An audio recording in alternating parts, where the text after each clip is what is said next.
programs, one prize tonight here in Grambling, Louisiana. An NAIA National Championship. It's coming up next on ESPN.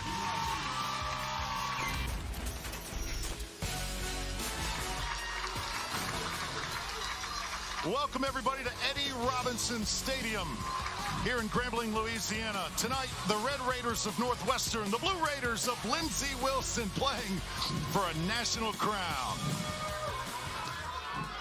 So excited to have you with us, everybody. Drew Felios alongside my guy, Forrest Connolly. We have covered this game so many years in the past, and Forrest, we've never seen two programs persevere and endure as much as Lindsey Wilson and Northwestern coming into this game. Well, for Northwestern Iowa, here's a ball club that stayed engaged.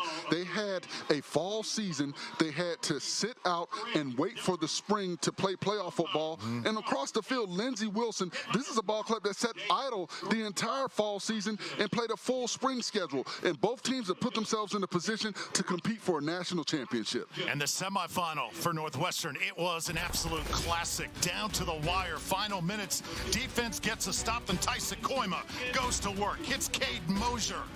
Big-time yardage over the middle. And then Josh Fakima, his tight end, gets him in range. And then this play, the one that's forever going to live in Northwestern lore. It's Koima looking for Michael Story. Oh, he comes down with it. And with that, they win the game 44-41. However, they lose Koima. Torn Achilles tendon. He is out for tonight.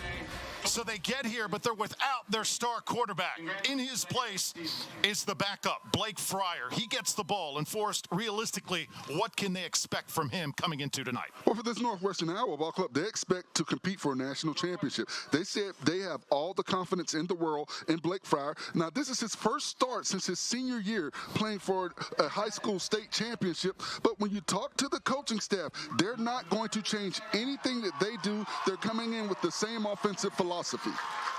On the other side, Lindsey Wilson, tremendous quarterback in Cameron Dukes, 33 touchdowns, 4 interceptions, 2 great wide receivers to work with. Well, when you look at Joshua Lewis and Terrell Cole, both 6 feet tall, 176 in Cole, Lewis is 180. And the thing that was impressive about these guys is their ability to get up the field and stretch the field. And when we talk to the Lindsey Wilson coaching staff, the thing that was shocking to us is when we usually ask coaches, is there a competitive advantage on the field? They shy away from it. This coaching staff jumped on it and said, we feel like we can beat them on the outside with our 2 guys. Blue Raiders haven't won ever in their football history this game. Northwestern won it back in 1983. It's been a while. Kickoff next from Grambling.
So we've set the table. Northwestern and Lindsey Wilson joining us now. The third member of our crew. Welcome, Kristen Bedard. Hey guys, Lindsey Wilson is in just their 10th year of having a football program, but Coach Chris Oliver has been at the helm for all 10 of those seasons. The Blue Raiders came up just short, losing to Marion in the semifinals last season, but Coach Oliver still found himself here in Louisiana for the national championship game. He wasn't with his team or coaching, but he was an official games committeeman role of the NAIA. He said it was odd. It gave him an unfinished box to check. But Drew, now that he's back, he's focused and he's ready for the challenge at hand. Oh, he certainly is. Ian Sauter set to kick it off for Lindsey Wilson. Crowd is in their seats, and we're ready to go. Ball's taken from the 5-yard line. And on the return, this is Story. Gets it up about the 14, and that is where Northwestern will start. So Blake Fryer, redshirt sophomore quarterback, has learned behind one of the greats in Story. But tonight, under these lights, we're going to find out very quickly, Forrest, how ready is he to perform? Well, it starts with the offensive line. I want to see great pocket integrity by the offensive line. If the guards can stay stout at the point of attack and the tackles can keep him with width in the pocket, I think Fryer can get the ball down the field with those big receivers he has to throw to. Quinlan is the running back, and they hand it to him on first down. Got 2 yards on that right side. Red Raiders also with big physical wide receivers. They are tough on the outside as you look at the numbers for McQuinlan. Well, you talk about outside and size. Cade Mosier, 6'5". Michael Story, 6'4". Josh Fakima, 6'5". That is huge as far as targets to get the ball down the field and allow these young men to high point the football. Keep an eye on Solberg. He's at the bottom of your screen. Best receiver, over 1,500 yards on the season. They try and run it up the middle. Not much is there, and that is well played. Luke Bowman, one of the best defensive players in blue tonight. 39 was their first. And a good job by the defensive line, not allowing those guards to climb up to the second level and get pads on the linebackers. That's going to be key for both defensive lines today. Can they keep these offensive linemen at bay and allow their linebackers to flow downhill? At the 19-yard line. Coach Oliver took this job in 2010. He was only 27 years old then. He's built this program from the ground up. And a huge moment tonight. Third down, long. Throw it over the middle. And a first down. Nicely done. Cade Mosier has it near the 30-yard line. They'll move the chains. And that is the big play receiver for this ball club. When you look at how he's able to stretch the field, last week 11 catches for 303 yards. When you talk about crossing routes and you got a big receiver like that, it's very difficult to cover. But you're giving your quarterback a big target, and I think that's what they need to do throughout this evening. Give Blake Fryer easy throws early in the ball game. Don't try to get vertical early. Allow him to get a feel for the game. Orange City, Iowa, represented here tonight in this NAIA National Championship. About 6,000 people live in that small town. They are ready to rock. Pass caught, and again, it's Mosier, and he's got 6 more. And what was interesting, when we talked to Shane Solberg on our coach's call, you know, I teased him about not having any catches in last week's ball game. And what he said was, we have playmakers all over the field. And that's what we want defenses to focus on, trying to stop everyone and not just one player. And you see early in the ball game, Mosier has been the guy.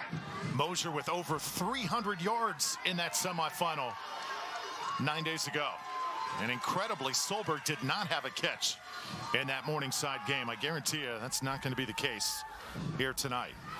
Second down, medium now, and they try and run it. This one up to the 36. Good stick there by 28. TJ James, short gain, and the ball carrier was McQuinlan. And James is another player that the coaching staff talked about. He's not huge, 5'8", 172 pounds, but he's known to run up in there and put his head in there. You saw on that play, he's not afraid of contact.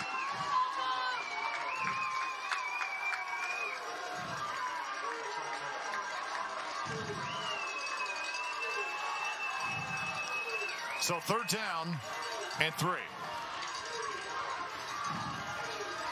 At the shotgun now, it's Fryer. And flag's going to come down.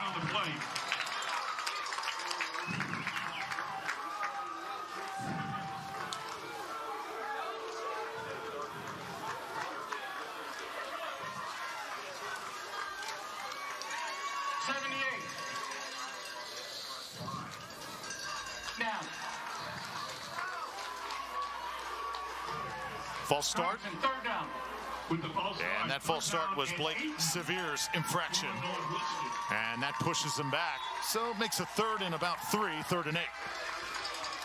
And on that play, he was doing a jump around technique, and he jumped just a tad bit too early.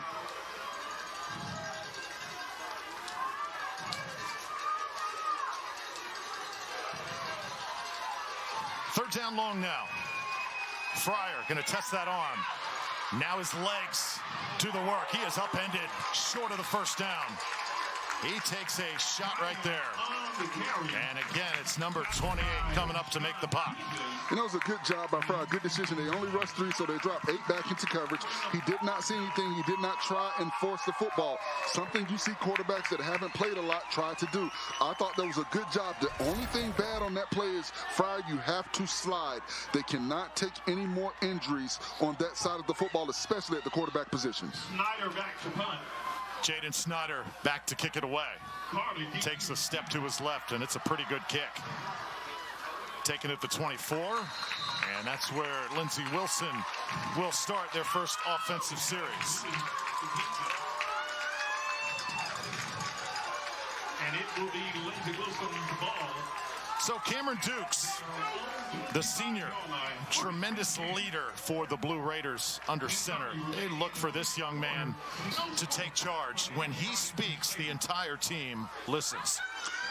And Northwestern Iowa's defense has to get pressure on Dukes.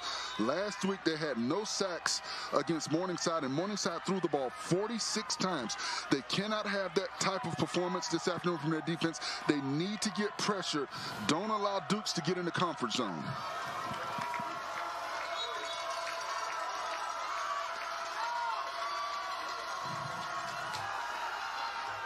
Jalen Boyd's the running back, and this one's incomplete. And Boyd tried to make a play before he had possession of the football. He was looking down the field to see where he wanted to go. You've got to squeeze that football, then turn your head upfield. Second down and 10. Blue Raiders go with a hurry up. 4 wide receivers now on the field. Try and run it here. And Jalen Boyd, their top running back, not 100% coming into tonight. He's going to try and just gut it out here in this national championship. And these are the type of games where you don't feel any pain. You deal with the pain afterwards. You fight, you train, you prepare for this opportunity. Northwestern side now comes alive on 3rd and 7. First series here for Lindsey Wilson. Lots of time. Duke's going to move around.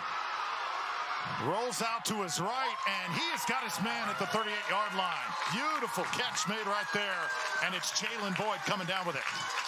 And Northwestern Iowa has to get pressure on Dukes. They only rushed 4. I thought they should have probably brought a linebacker. They dropped 7 back in the coverage. You see Dukes looking over the field. He does not see anything he likes. He escapes the pocket. He allows for his receivers to break open, and he delivers a pass down the field where only his receiver can make a play on it. A good job by Dukes on that play. Spotted at the 38. Dukes wants to throw again. He has come out firing, but the pressure is there. Oh, he gets away from it. Finally corralled, and the ball, oh my gosh, still kept it alive, and Duke's able to get to the 45. What a wild play. Looked like the ball had come out for a moment. He still had it and was able to advance it. And they did exactly what I thought they should do, is bring linebacker pressure up the field. And watch Parker Fryer, number 43. He should have made the tackle right there. Then you've got another player, number 94. T.J. Jones has to make that play. You cannot allow him to escape the pocket. That's not a good sign right there. Noah Van Holtz.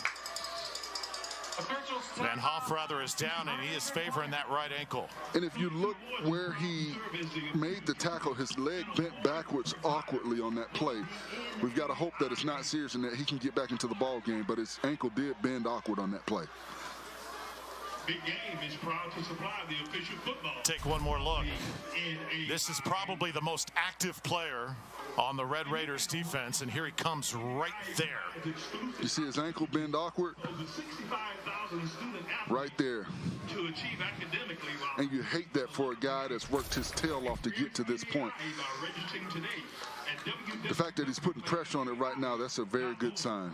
Yeah, he is the guy when you You listen to the coaching staff of Lindsey Wilson, that they respect number 5 the most. He is the most active, does the most of everything on this defense. Well, when we asked them, is there a guy that you feel like you need to put a hat on every play because of his ability to disrupt what you want to do offensively, they did not stutter. They did not, they knew exactly who they wanted to identify, and that was Noah Van Hoff.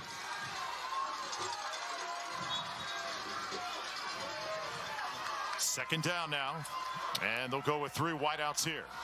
Look at Coach McCarty for Northwestern. Defense on the field for the first time for the Red Raiders. They throw it to that far side, and it'll be a short gain, close to another first down. Coming down with this one, that's Josh Lewis's first catch.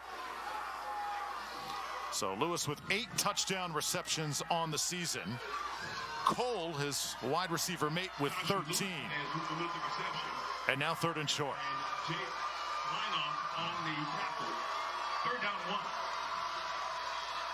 Run it. First down and more. Nicely done to the 47.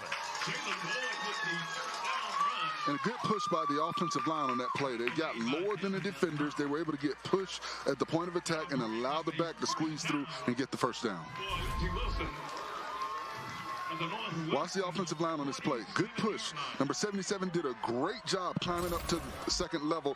And I love when I see my big fella, 6'2", 376 pounds, Joe Grissett, make plays like that, because you don't see big guys climb up to the second level the way he did on that play. Another completion right at the marker. Right now, Cameron Dukes getting into a groove early in this game. Mentioned he is a tremendous leader. 3.9 GPA, tremendous in the classroom as well. And Northwestern Iowa has to find a way to get pressure on Dukes. Option time, pitch it right. And lower the shoulder. That's Jalen Boyd. Met right there, though. Tell you what, there's a big-time hit. And an interesting side note, when you look at the averages, Lindsey Wilson's offensive line averages 6'2", 310 pounds versus Northwestern's defensive line at 6'3", 256. So you've got a girth advantage. Sling it out one more time. Not much doing there, and a flag is going to come down right at the 34. Parker Pryor on the tackle. There is a flag on the play. Head referee tonight is Craig Demery. The umpire is Ross Hayden.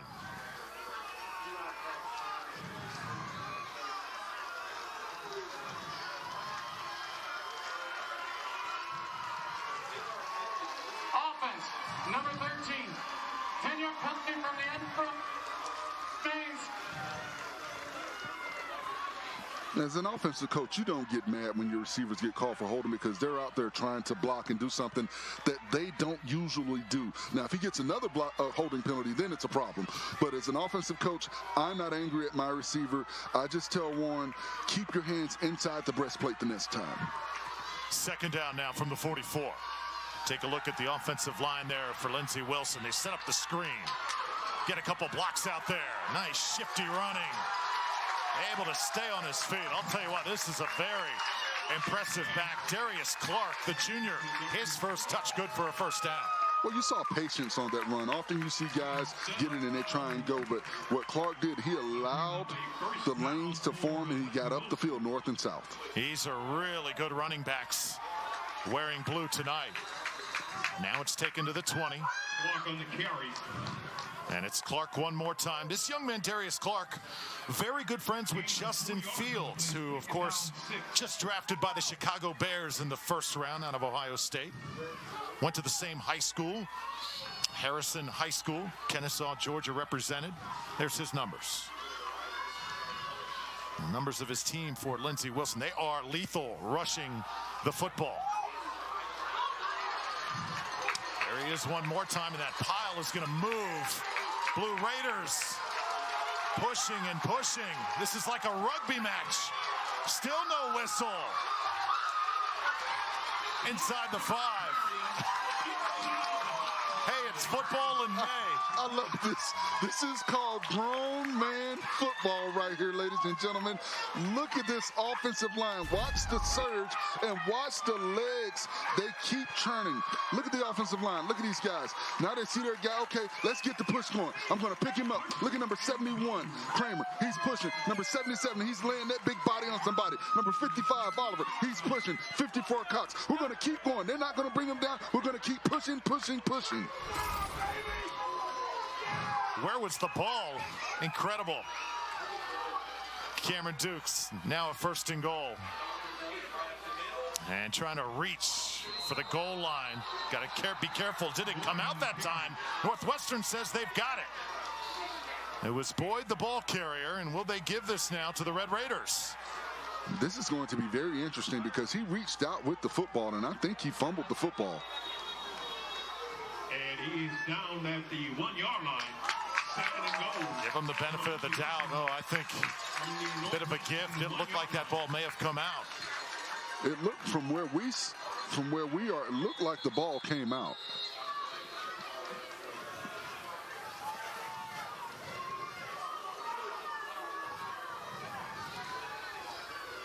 Now Craig Demery, our head official.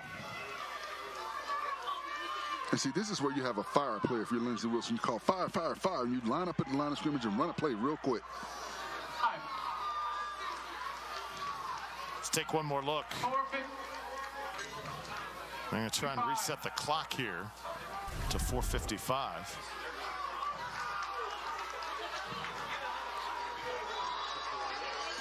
And you see right here, it looks like try and rush this one in, and there is Cameron Dukes stretching across the line for the touchdown. And I don't know about that, Drew. I think Lindsey Wilson got away with one on that play. It's interesting they didn't choose to review that fumble or that would-be fumble. That would have changed some momentum in this ball game. But look at the surge by the offensive line. Once again, they get lower than the defenders, and they allow for Dukes to find a lane to get the ball across the goal line. That's your goal on goal line and short yardage plays. Get lower than the defender and uproot those guys. Extra point is up and good. Lindsey Wilson on the board. 12 plays, 75 yards. The Blue Raiders a 7-0 lead here in the National Championship game.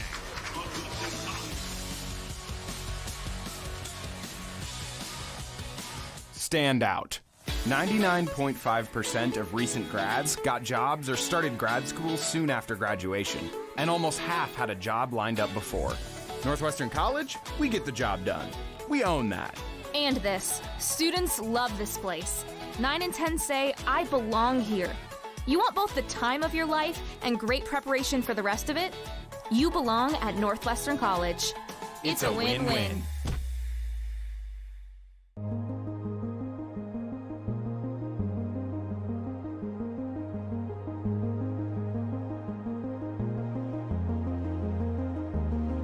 Our mission is to serve the educational needs of students by providing a living, learning environment within an atmosphere of active, caring, and Christian concern where every student, every day, learns and grows and feels like a real human being.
7-0.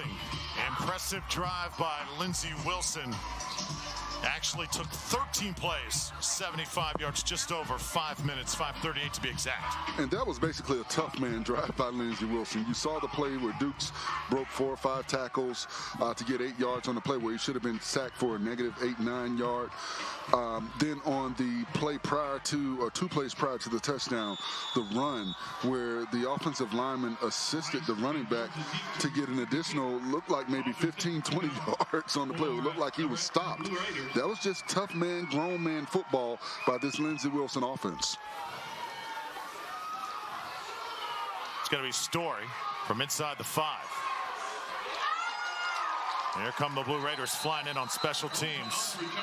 So not very good field position coming up for the Red Raiders. They'll have the football when we come back to Grambling.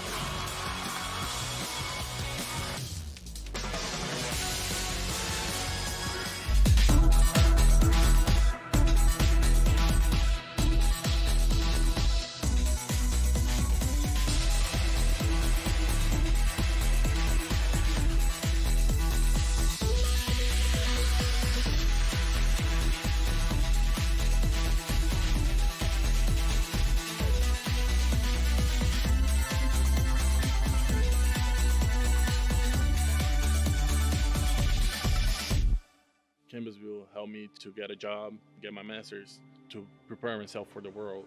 It offers students a tremendous amount of opportunity to get real-world experience. We see Christian students, non-Christian students. We see people from every walk of life. It's such a good place to be. It kind of reminds me of home. Your teachers actually look out for you here. You feel invited as soon as you walk in. You're not going to find any better place to help students achieve what they want. Marian University is like a home to me. Campus is where I made friends that I know will last a lifetime. Academics, sports, or arts, Marian's got something for you. Plus, downtown Indy is just 10 minutes away from campus. I'm a huge sports fan. Living in Indy, I've got the Knights, the Colts, and the Pacers. Applying was so fast and easy. I went to Marian for the education, but what I took away was the experience. Marian University offers an exceptional education and an unforgettable experience. Apply today for full scholarship consideration at marian.edu. Sell online tickets directly from your school's website. Scan digital or printed tickets with the Hometown Gate app. And get immediate access to ticket revenue with real-time reporting. At no cost to your school. It's that easy to bring touchless ticketing to your hometown. Hometown. Fast scans, happy fans.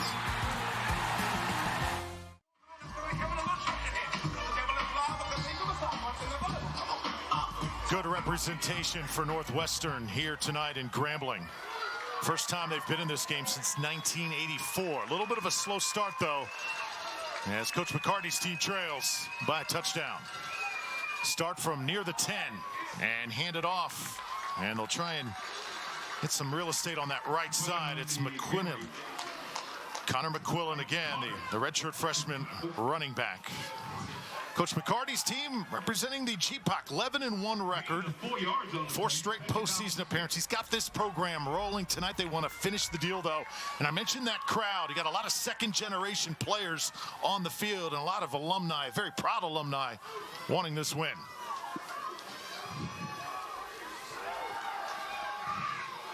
Throw it over the middle, nearly intercepted at the 30. Oh, Blue Raiders nearly had that one. Robert Carter was in position. And right now, if you watch what Lindsey Wilson is doing on the back end of their defense, their safeties are eyeballing Fryer right now. He has to do a better job of looking off his receivers. Look at the safety. He's just paying attention to where Fryer's going and looking with the football.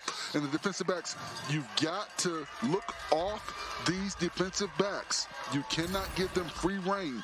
Right now, they've got to find a way to get Fryer in a rhythm. And I think you go back to the crossing routes. Oh, wide open, and it's dropped. Oh, wow, McQuillan, if he would have had that, he could have run all the way to Monroe. Yes, definite touchdown if McQuillan catches that football. And it's the little plays and the little things like that that make the difference in a ball game like this. If McQuillan catches that football, now you've instilled a lot of confidence in Fryer as the quarterback. Now Fryer's going to second guess himself. Did he throw the ball the right way?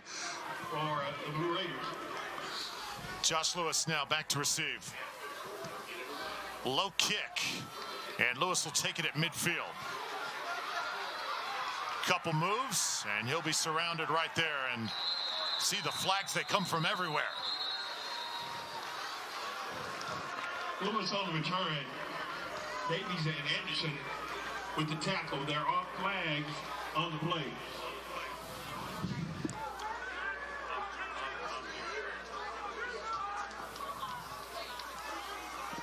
I think Northwestern Iowa needs to have a big play on defense right now. Holding. Return team, number 5. 10-yard penalty from the end of the run. First down. If I'm Northwestern Iowa right now, I'm selling out on defense. I'm putting my linebackers in the box, and I'm coming downhill. 10-yard penalty.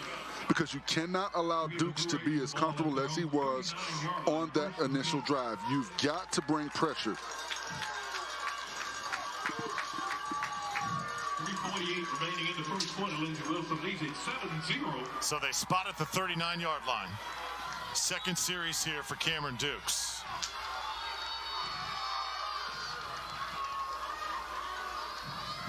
Gets everybody in the right spot. And they go to the run. Flag does come down right near the line of scrimmage there as Boyd gets some tough yards. And let's see if this one's coming back. Interesting play. On the tackle. There's a flag on the play.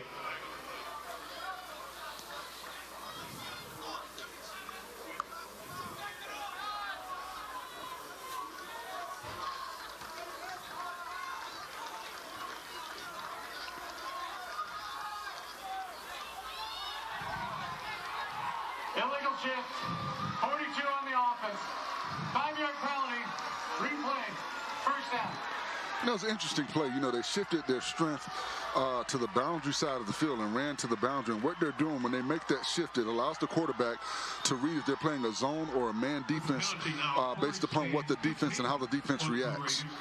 At their own 34-yard line. See that offensive line, Eli Cross, number 61. And now in motion, big number 83. Pounded up the middle one more time. And Jalen Boyd, the junior, and of Princeton, Kentucky. Again, playing with a sprained LCL. That's a joint in his knee. Cutting it out tonight for a chance to win a title. Second down, 13. Second down, close to 13 here.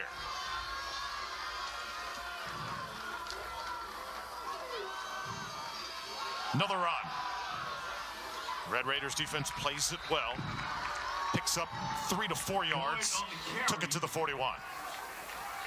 And ranking number 30 came up with the tackle.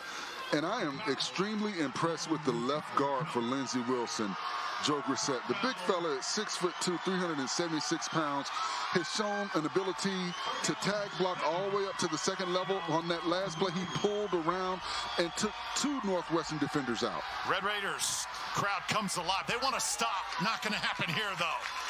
That's just great, cool, calm, and collectiveness from the quarterback. He hits Boyd, and they very easily pick up the first. Well, the offensive line is doing a good job of giving Dukes the time that he needs to look down the field, survey what the defense is giving him, and take what they give him. You see right there, Boyd, he stuttered for a little bit. He allowed the second level to clear out, and then he made himself a target for his quarterback. Fresh set of downs now. Fake the run. Dukes wants the home run. Has a man out there. It's Cole. He is incomplete. Say was out of bounds. Oh, it looked like he made a great catch. And that's on Dukes, because all he has to do is lead Cole to the end zone, and that's a touchdown because he was behind the defender. He led him to the outside. He should have just thrown it down the field, and I thought that was a catch. That was close.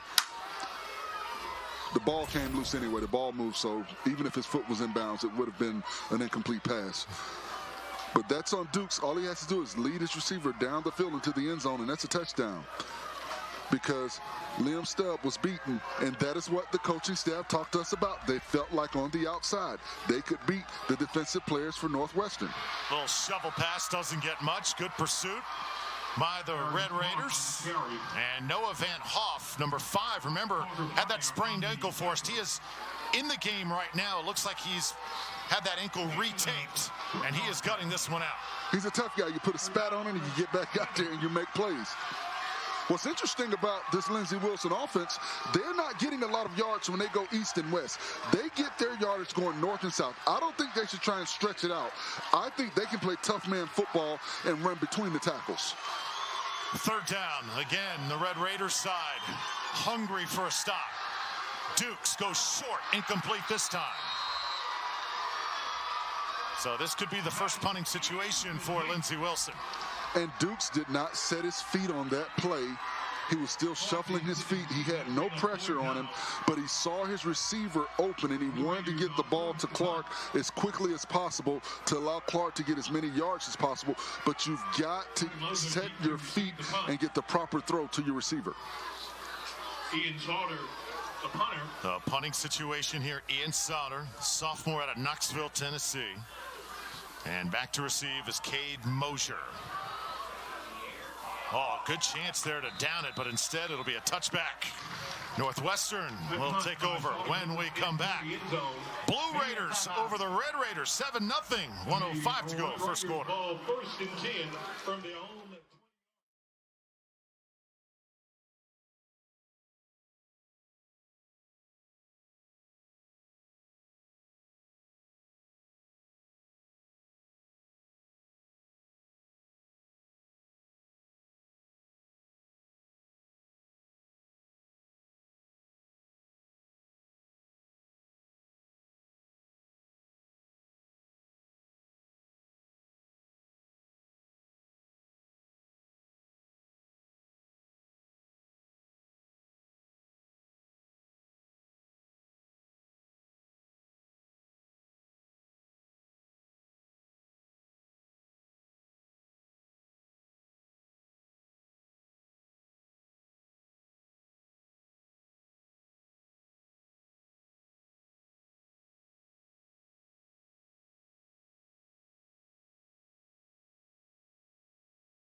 Well, a tough hand dealt to Northwestern football tonight without Tyson Koima.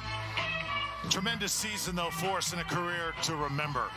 Well, you hate to see a guy not be able to play for a championship when you look at how special his season has been for this ball club and that special play to catapult them into this championship ball game, coming back to beat that Morningside ball club. It is Blake Fryer's show here tonight. Mosier going to get the carry. Looked like he wanted to throw there for a moment. And he's taken down shy of the 20-yard line. Nice pursuit by Latrell Streeter. As there you take a look at the guy who they wish they had, Tyson Koima, out with the leg injury. What a play, that final play last week to beat Morningside. Well, you talk about gutting it out. And, you know, like I said, once again, when you see a kid dedicate himself to a ball club and to the season like he did, and to get injured the way he did, you hate to see that. And you hope the ball club can, you know, represent well for him. Fryer bobbles it, and he is under pressure. Just not feeling that pressure very well right now. Michael Leslie Big number 6 there with a hit. Well, they brought 5, and I think what you have to do with Fryer, once again, I don't know why they're not using these big receivers. Moser 6'5", Story 6'4", Fakima 6'5", Lutens. To me, you get these guys with these crossing routes, the most difficult route to cover. They're not afraid to use their big bodies. Get it to those big bodies. First quarter comes to a close. Lindsey Wilson fans, they love what they're seeing thus far. Cameron Dukes stretching out. That's the difference right now in this game. 7-0. Blue Raiders here in Grambling.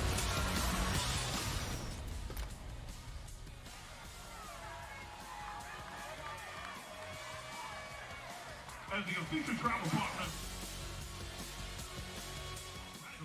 all of the NAIA Football Championship Series teams had an excellent season.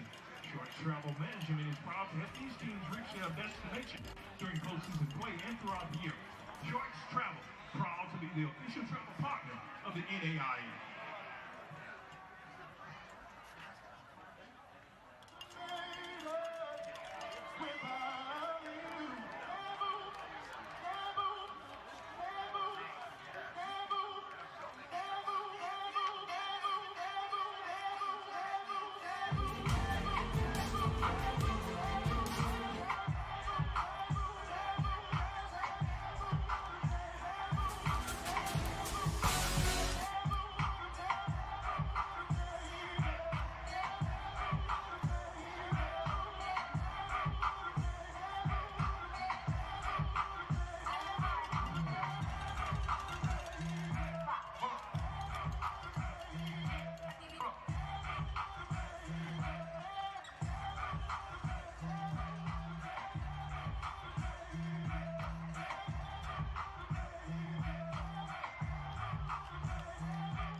Welcome back here to Grambling. Let's get ready to start quarter number 2. It's a dance party right now down on the field for Lindsey Wilson as they lead by a touchdown over Northwestern. The Red Raiders played the regular season in the fall, and here they are coming back in the spring to take on the postseason. Definitely an odd year 2020 was, trying to cap it off though with a national championship. Their quarterback trying to get comfortable, has not been able to do that as he is taken down at the 12-yard line. And that is Luke Bowman, the junior linebacker. He can certainly run to the football. And that's a problem when you can get pressure with a 3-man rush and drop 8 back into coverage. I don't care who you have playing quarterback. You're not going to be able to go down the field with the football. You see, 3-man rush, getting pressure, flushing Fryer out of the pocket. And at that point, now you've got a linebacker coming up to make the tackle. You've got to be able to protect your quarterback and create pocket integrity if you're this offensive line for Northwestern Iowa. Jaden Snyder, that ball goes straight up in the air. That was a shank to say the least. And they're going to say it went out at about the 14, maybe 15-yard line. This is going to be literally about a 5-yard punt, if that. Well, let's send it down to Kristen. Kristen, what you got? Well, Drew, it's been almost 40 years since Northwestern Red Raiders were at the top of NAIA football, claiming their last championship in 1983. With the trophy back on the line, the community of Orange City, Iowa is buzzing with excitement. Like you said, they travel well, and alumni has been reaching out to players, encouraging them to enjoy this week, to soak up every moment, not to play tight, but most of all, have fun. But this connection to the past goes deeper for a father-son duo. Jay Roseboom was the captain of the 83 squad, and his son, starting linebacker and captain Trevor, is suited up for tonight's game. But this isn't just a father passing down his toughness and work ethic. Jay, or as he's known in the community as Coach J, has passed his wisdom to many as a local high school football coach. One of his more notable players includes head coach Matt McCarthy. Yards on the play. Second down, 16. Parker Fryer comes off the blitz and takes down Dukes. First sack of the game for Northwestern. Now they sling this one out. And that'll be taken for positive yards inside the 20 to Noel Patterson. Yeah, as Kristen was saying, it got lots of second-generation action here with Northwestern. Jay Roseboom, part of that 1983 National Championship team. Son Trevor, starting linebacker for the Red Raiders. A little dinged up coming into tonight. Well, that high school, also West Lyon High School, well represented for Northwestern. Dukes tries to make it happen with his legs. And right now, this Red Raiders, they have settled in. They have accepted the challenge as T.J. Jones, 6'5", 300 pounds with the big head. And you see some trickery going on right now with this Northwestern defense.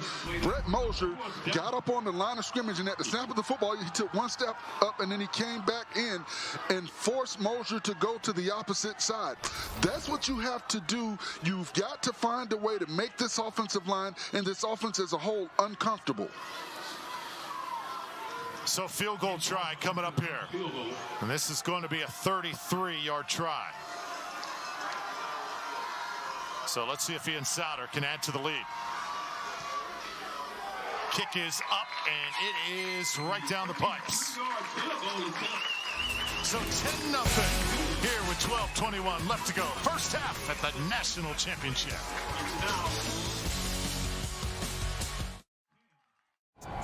Every play matters. Every strike, every shot, every snap. All of it captured. None of it by hand. With Huddle Focus. Multiple lenses and AI player tracking. Get the perfect angle. With one-time installation, just mount it, set it, forget it. Because your staff should be focused on coaching, not filming.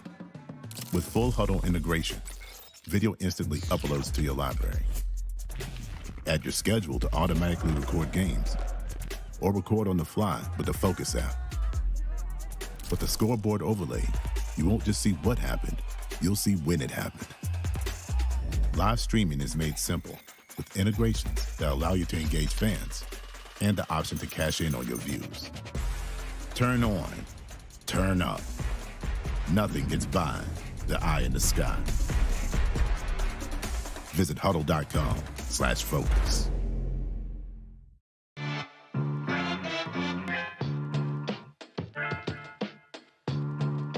First of all, I never saw somebody hit Derrick Henry that hard. Boom. He just flew. Yeah. Came and made the big play in the backfield. That's what I'm talking about. Definitely see what you hit. Shoulder, head right through, keep your head up, run right through, drive them. And that is the NFL's way to play. Get the men upstairs, get the recruiters to come see, check you out. I'm free. I'm free.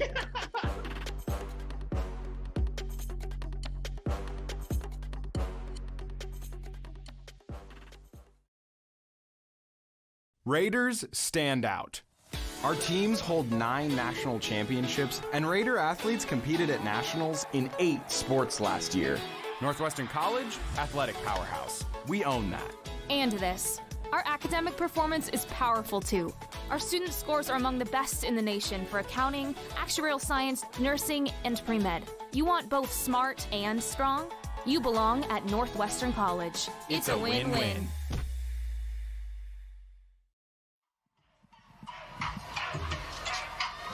Welcome back to Grambling. Drew Felios, Forrest Connolly.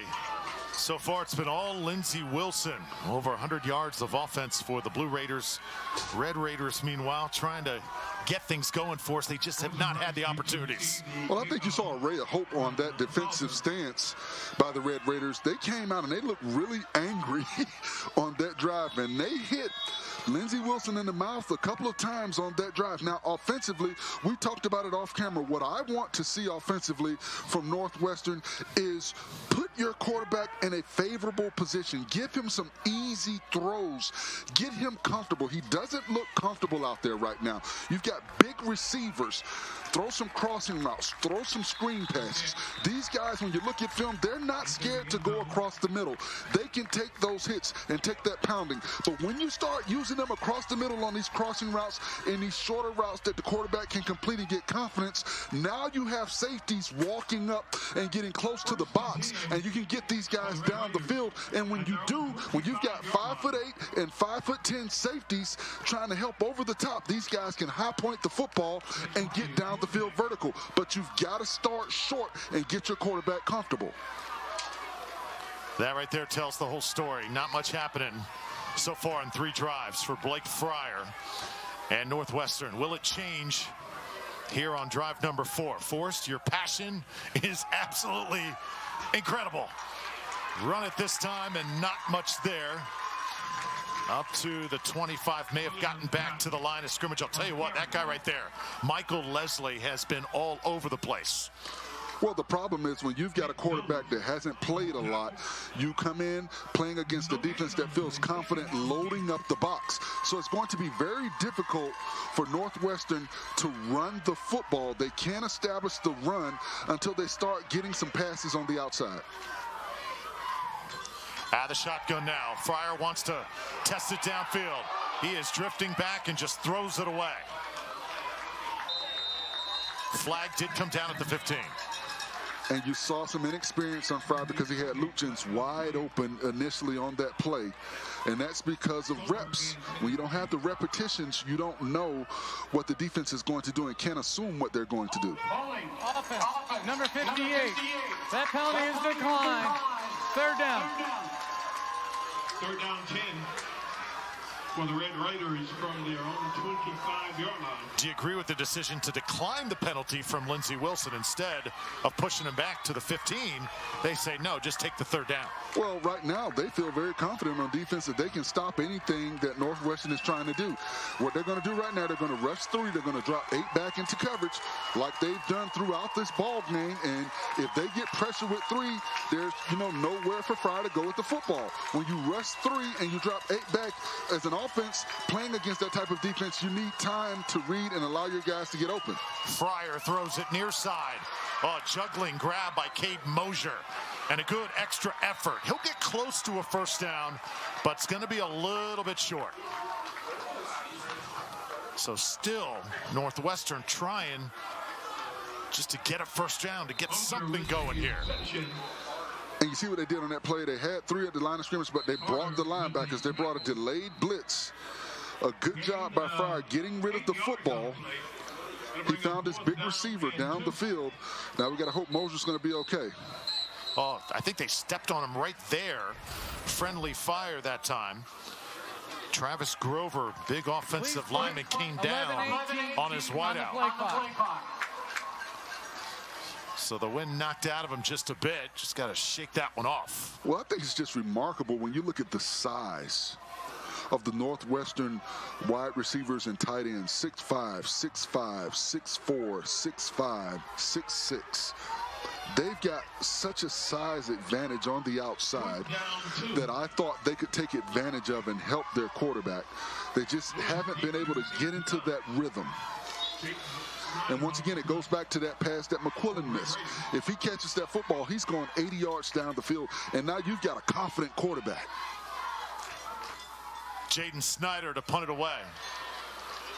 And fair catch made at the 27 by Lewis. So it'll be first down, Blue Raiders, when we come back to Grambling here on ESPN.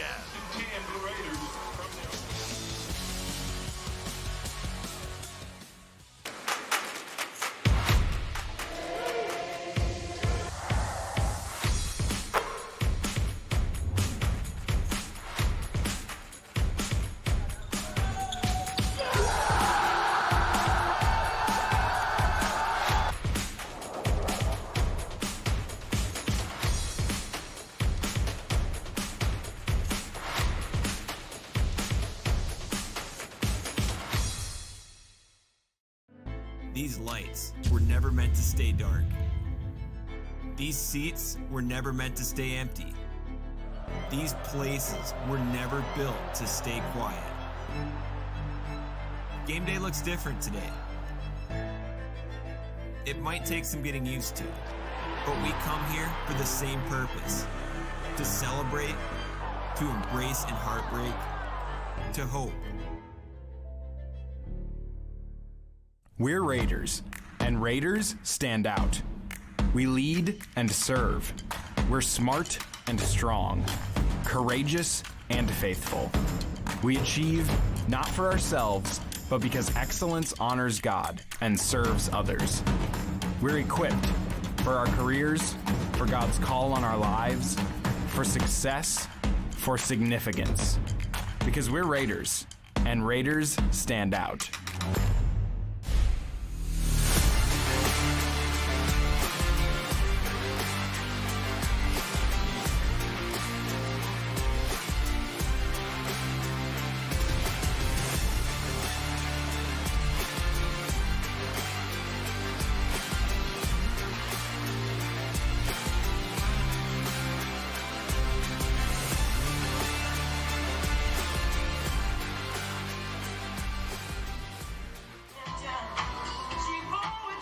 Lindsey Wilson set to take over from their own 27. Before they do that, let's check in on the field with Kristen Bedard. Thanks, Drew. Every year, this Blue Raider team makes a motto to rally around. But this year, when the team reported in August, they didn't have one. When the season got postponed, they didn't create one. And even after the first practices in the spring, they still didn't have one. Coach Oliver told me this year's motto found them. It's to make a way. You can see it on the back of their shirts. And it's a reminder to every player and coach that this year they had to make a way. Make a way to practice, make a way to play the game, make a way to win. And now they have a chance to make a way to earn Lindsey Wilson's first football national championship. Drew? Yeah, it's been a long time coming. 2010, the program restarted under Coach Oliver. They had shut their doors back in 1935, so a long time without football on campus at Lindsey Wilson in Columbia, Kentucky. Dukes surveying the field now, and pressure coming from that backside will take him down.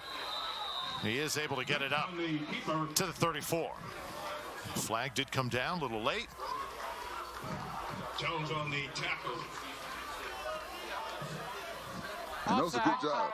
Defense. Number two. 5-yard penalty. Resulting in a first down. And these are the type of plays that you can't have on a defense when you're not moving the ball offensively. Yeah, that was the defensive back that time called for the offsides. So Lorenzo Jones whistled. And Noah Van Hoff did a good job of covering Noel Patterson down the field. That's where Dukes wanted to go with the football. He was streaking down the field, and Van Hoff read that route tree and was able to run with him down the field.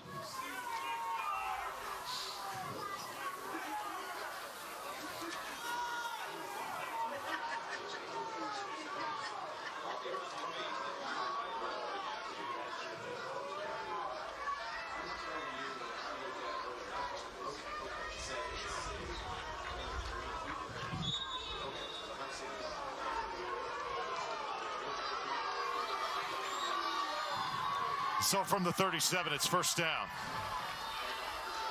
Run it one more time. Belcher on the carry. And that's going to be Kobe Belcher, first carry for him, number 27. He is the third running back, very fresh legs. This guy comes in usually late in games and carves up defenses. Here he is in the first half.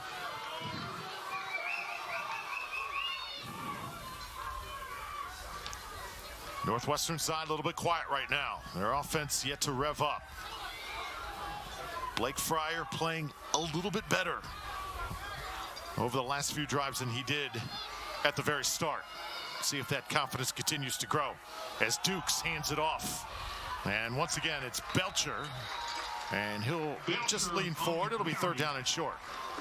And right now, Lindsey Wilson is just playing bully ball, running the football behind number 77. He is a people mover. I love this guy, Joe Grissett. He has done some tandem blocks up to the second level. When they line a guy up right across from him, he just puts his pads on them and moves them out the way. They are playing bully ball right behind number 77.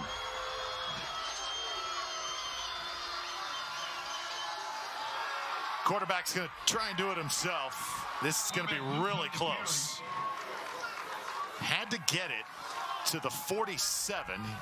Depends on the spot here. And I think he got it. They will move the chains.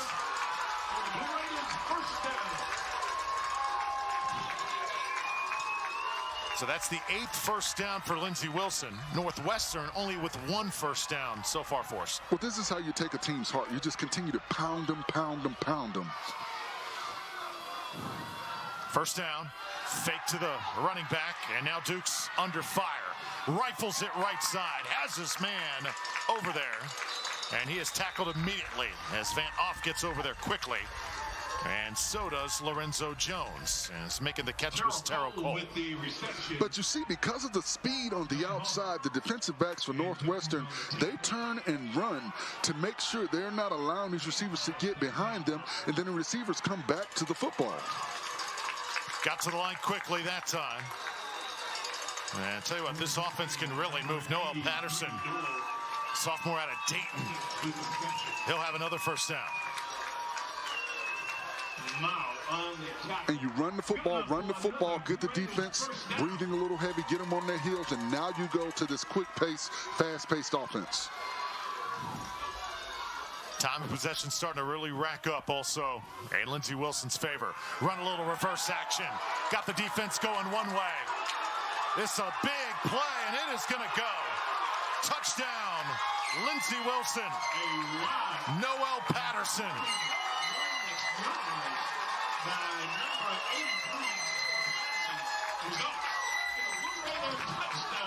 And that's just great play calling. You pound the football, then you throw the football, you go to your quick lineup, quick, fast-paced offense, and because these guys are tired, you run a misdirection, so you get everyone flowing where the football and the guy in motion is going and the quarterback, and everyone coming back across the field. And a great job by Joshua Lewis, number 2. He had an opportunity to make a block, but it could have been called a hold, and he pulled his hands back and allowed his receiver, Noel Patterson, to be a playmaker on the outside. That's the first rushing touchdown of the season for Noel Patterson.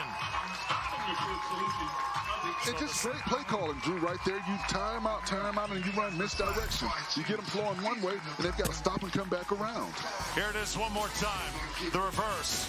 Perfect for the Blue Raiders. They are wreaking havoc so far here in Grambling.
Well, so far, the Blue Raiders and Joe Gressett, the big junior offensive lineman, stealing the show. Well, I love my big fellas, and I want you to watch him on this play. You see him right here. He clears out. He knows he can't get to number 11, and he knows he's not going to get to 14, so watch what he does right here on the hash. He gets up the field because he knows where the ball is coming around, and big fellas don't usually get out like that, and I watch him right here. I got to find somebody to hit. Let me lay a wood right there. That's what I love about him. The big fella gets 20 yards down the field and still puts a hat on somebody. That's impressive when you're 6'2", 380 pounds. Ronnie Kramer also there in your picture. Dawson Oliver, number 55, the offensive line, doing its job thus far. Eli Cross, also 61, the junior out of Smithville, Tennessee. Ian Sauter kicks it off again, and it'll be bobbled in the end zone. And Northwestern will take over on the touchback. There is a flag on the field at the 37-yard line. So let's see if we possibly have to kick this one more time. Well, looking at this drive right here, this is the most important drive of the ball game for Northwestern. Even if it's 3 points, they gotta get some points on the board to instill some confidence, and not only the offense but the whole ball club as an entirety. There's no foul for holding on the play. The flag picked up. Good to see here in a national championship. And the big question, Blake Fryer, is he ready to lead the Red Raiders down the field? He's had a couple series now. You know, obviously they're coming after him. This is a very, very good defense wearing blue here. But his team has to help him. They know he doesn't have a lot of playing time, a lot of experience. You know, McQuinlan, he should have caught that football. The offensive line, they've got to protect him better. And the coaching staff put him in a position to be successful. Looks one way, tries to take off. Able to get a few as he gets it across the 25. Crowd not going to like that as he was thrown back by Romy Dukes. Man, I agree with the crowd. That should have been a penalty. You know, the whistle was blown. He was stopped. Forward progress was stopped. There's no need to pick him up and throw him down. Just let him go. But once again, that's a part of the mental psyche that I see going on with this Lindsey Wilson ball club. They're playing bully ball right now. Saw a lot of concerned faces right now on that Red Raiders side. There. The knee is down. You don't pick him up and throw him down. That should have been a penalty. But that's a part of the mental game that they're playing. 2nd and 7, flare it out. It's caught, and it's Mosier. They'll take it up to the 30, and now it's 3rd down and manageable. That's Logan Meyer, rather, on the catch. Freshman out of Alfred, Iowa. So the backfield, 2 freshmen with McQuillan, a redshirt freshman, and Meyer, a true freshman. And I like that play because they got the ball to Meyer while he was on the run in space to allow him to be a playmaker. He just tripped up. But those are the type of plays that you need to run for Fryer. Only 1 first down thus far for the Red Raiders, trying to get their 2nd here. And they will get it. Needed that, and McQuillan does the honors. This is how you get your quarterback going. Give him easy throws. Allow him to get the ball to his playmakers in space and allow those guys to make plays. You get the ball to them moving north and south. Quick passes. Blake Fryer did win a state championship in high school, Van Meter High School. Last time he started a game was there. Team's got full confidence in him to do the job here tonight. Toss it the other way. Now starting to perhaps heat up just a little bit. Solberg, where has he been over the last few weeks? And a short gain there, if anything. And right now you've got something going with this short passing game. This is when you run a stop and go route, because now the safeties from Lindsey Wilson are starting to feel a little bit comfortable and coming up close to that box. And you may be able to get one of your big receivers down the field and allow them to try and high point the football. Fryer had only 14 passes coming into this game. Top of your screen is McQuillan. Empty backfield. And the quarterback uses his legs once more. Very athletic player up to the 43. And again, 3rd down, very manageable for Blake. And I still say right now this defense is primed to catch someone on the outside looking in the backfield or trying to fly up and make a big play on a pump and go route. trailing 17-0. Coach Matt McCarty said we're going to have highs and lows in this game. Definitely a low here. They need something good to happen, does Northwestern. Throw it over the middle, another catch and a first down again. So finally, Red Raiders have got something cooking. And you see Fryer starting to get a little more comfortable in the pocket. When you talk about keys to victory, one of the things they said, they wanted to get Fryer off to a good start. But watch the offensive line. Good integrity, good pocket integrity right there. Number 6 got there late. Michael Leslie on the blitz, but you expect that. But a good job by Fryer finding his receiver down the field and allowing his receiver to make a play for him. So fresh set of downs now. Best drive of the game for Fryer and the Red Raiders. Slides at the 40, and that's 8 yards. So, yeah, all of a sudden, a little confidence in number 11. Well, they're running that 3-man pass rush, and they're dropping 8 back into coverage. And when those guys turn around running with the receivers, Fryer's taking off. And he's getting 5, 6, 7, 8 yards every time he does that. So what they're going to do, they're going to make the defense change up their philosophy, and then you can try and get down the field. Call it a gain of 7. You see that Red Raiders side. They desperately want points on this possession. Northwestern came from behind several times this year, trying to do it again here tonight. Fake the handoff now. Fryer, lots of room on this near side. Has a man open, and he'll get the feet down at the 33. And I love what they did on that play. They sprinted Fryer outside of the pocket to allow him more time to look down the field and allow the routes to develop. Watch Fryer. He's looking down the field. He wants to go to the tight end across the middle, but he's covered up. And what he does, he finds his receiver on the outside. A good job by his receiver coming back to the football by Mosier to give Fryer somewhere to go with the football. That's what you have to do. You have to help your quarterback out. Mosier comes into this game with 21 yards per catch. Just incredible numbers. Fryer again now. Gets out of pressure. He's got some room to run. Another slide at the 22. And that's plus 8 more. And Lindsey Wilson is flirting with the penalty on that play because Fryer slid feet first, and he still got hit by a defensive player, and the player dived in with his head first, so they've got to be very careful. How about this drive for us? Finally, Northwestern looks like they're starting to feel comfortable here in Grambling, Louisiana. First 4 drives, only 1 first down. They've had 3 here on this possession. Well, Fryer's in a rhythm right now.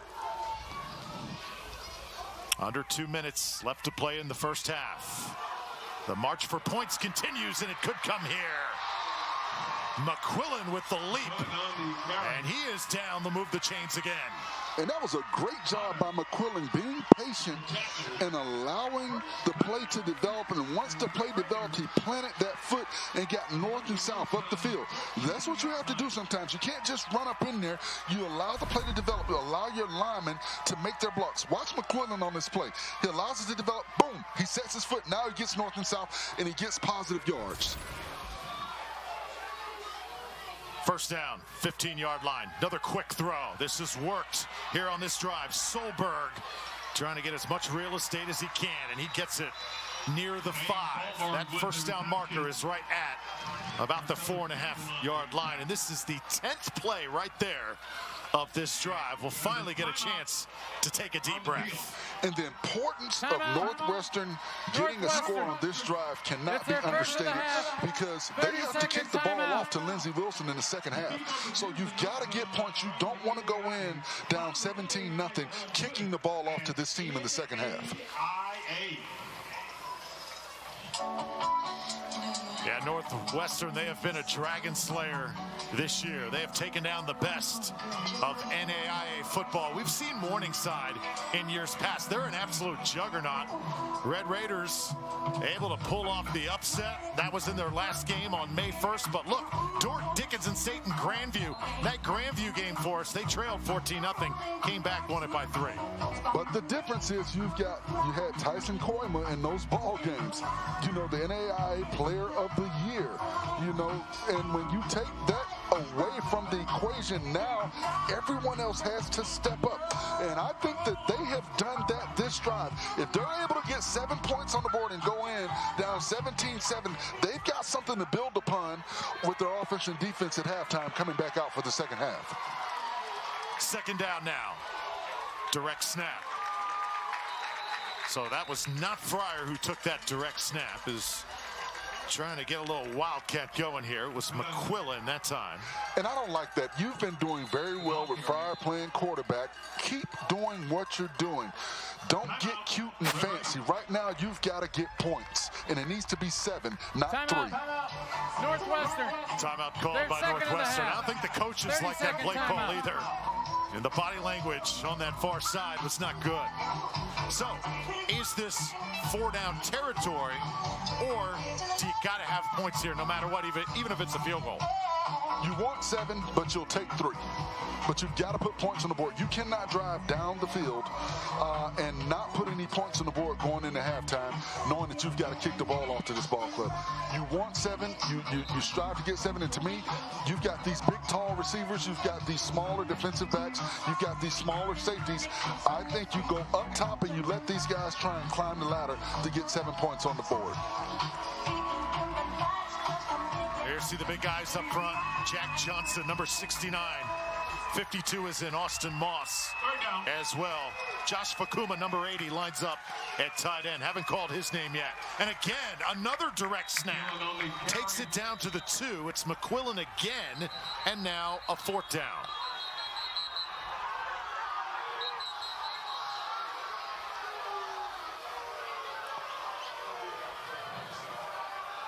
Officials trying to get everything in order down there. I'm just not understanding the play calling right now. You've got these big receivers on the outside. From the Blue Raiders 2-yard line. If it's me, I'm running 4 plays to those receivers. I'm throwing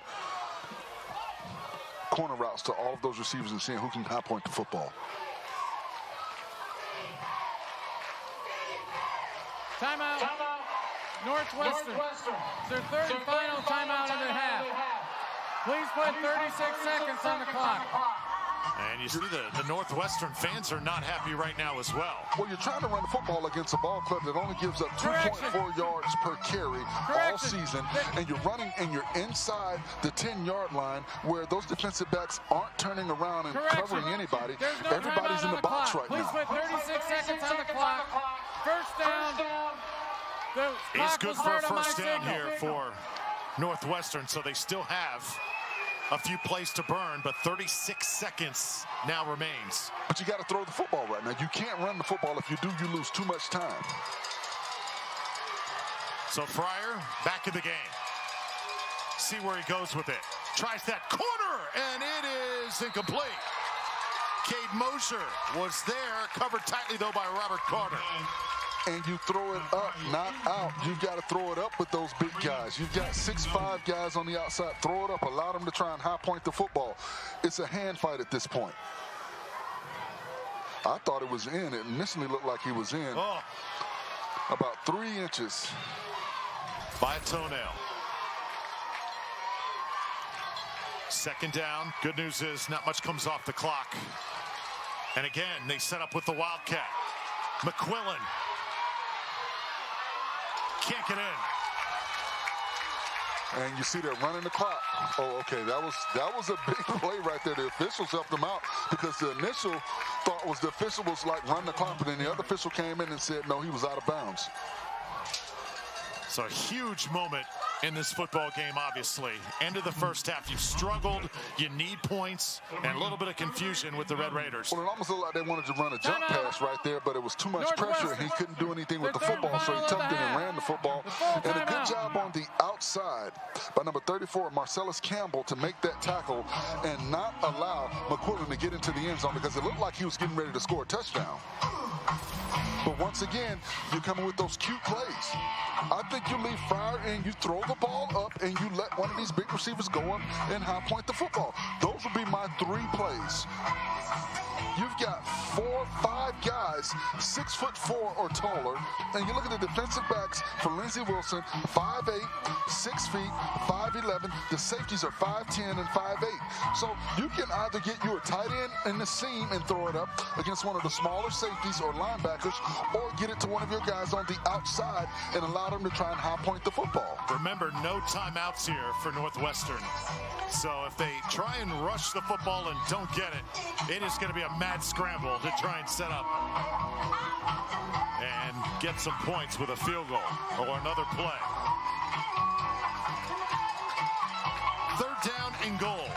Red Raiders thirsty for points. And you don't have Blake Fryer in the ball game again. Try it one more time, and it is stuffed one more time. Official going to blow it down. The clock is going to be stopped here at 14.6 seconds. And you see Lindsey Wilson saying, run the clock, run the clock. Why did it stop?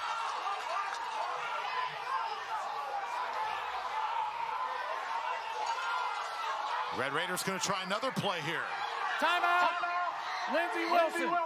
Their first of the half. 30-second timeout. Why would the Blue Raiders call a timeout there? Well, I guess they figured they're not running the clock. We might as well call a timeout and get some new personnel in, some fresh legs in, because this has been a very long drive. Make sure we've got the defenders we need in for this ball game. But once again, I don't understand this play calling. You have no timeouts left. You've got these big receivers on the outside. You're 16 running, seconds on the clock. you know, a wildcat offense, so you know it's very likely he's going to run the football. To me, too, that doesn't send a good message to your quarterback. He's led the team down the field. Let him finish the drive. At some point, you have to ride with him. If you don't get points, now you go into, even if you do get points, you've got a quarterback that you've maybe shaken his confidence a little bit because he drove you down the field and you pull him out the ball game. You can't come into a ball game and say, hey, we're going to keep our same offensive philosophy, because if that's Koima, he's still in the ball game. Definitely a head scratcher there. Fryer back in now on 4th down. But only one play to make something good happen. They go to the screen. The outside is there, and he is in. McQuillan scores, and finally Red Raiders get 6. Pass by Fryer is complete. And when you go back to your quarterback, you go back to an offensive set that makes the defense react to everybody and not your wildcat quarterback, you put yourselves in a more favorable position. Snyder on to get the extra point.